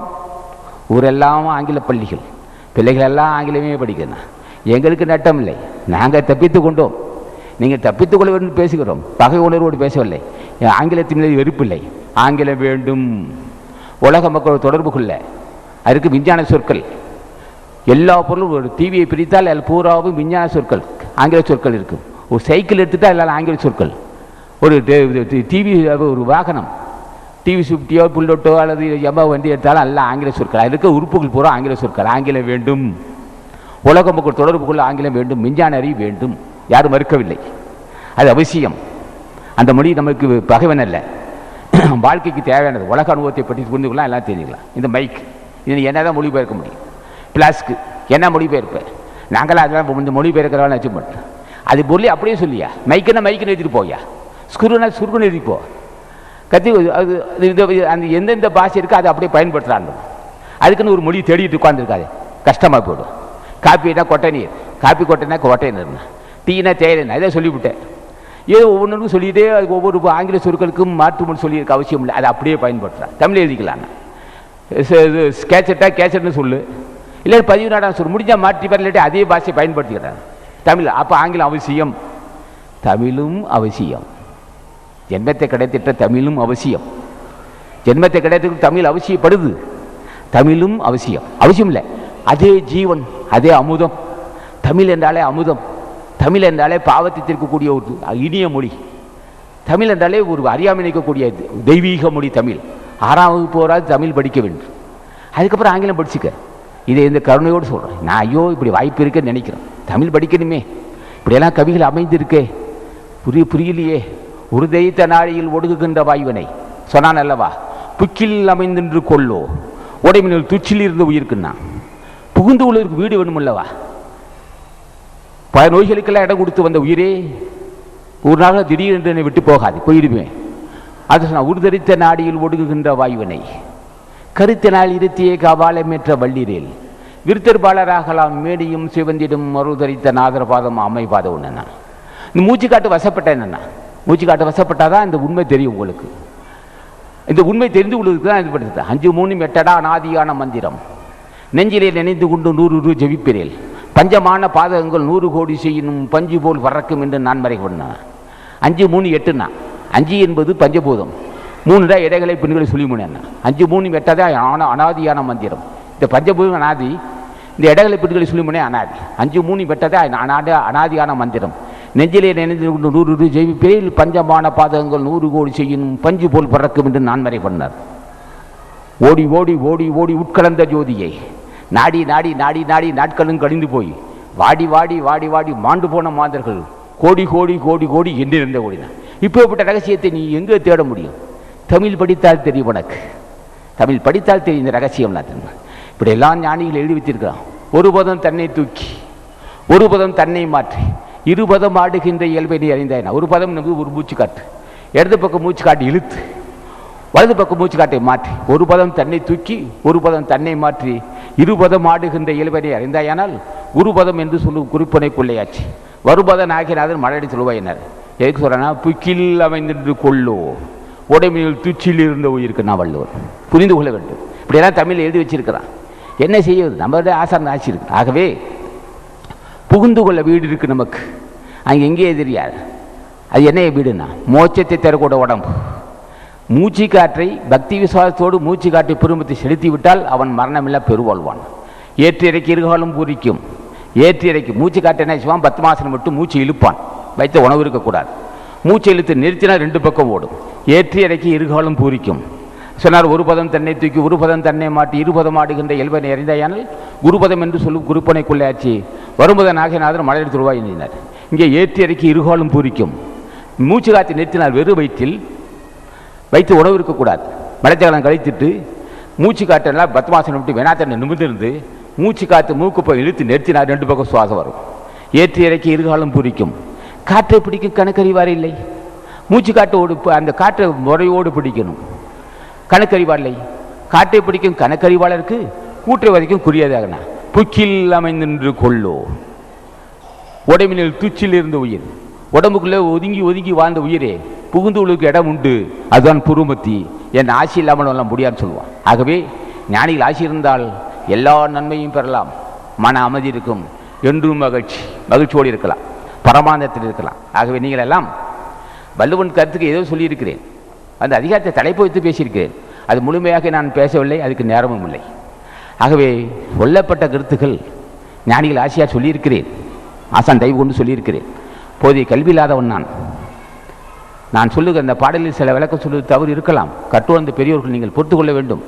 ஆகவே இது நேர வரையிலும் இளநிலையாமை பற்றி ஒரு சில கருத்துக்கள் மட்டும் சொல்லியிருக்கிறேன். அதில் ஆசான் ஆசி இருந்தால் உங்களுக்கு புரியும் என்று சொல்லி, ஏதேனும் தவறாக பேசியிருந்தால் குற்றமுறை இருந்தாலும் கற்றுவந்த பெரியோர்களும் தாய்மார்களும் பொறுத்து கொள்ள வேண்டும் என்று திருவடி வணங்கி முடிக்கிறேன். வணக்கம்.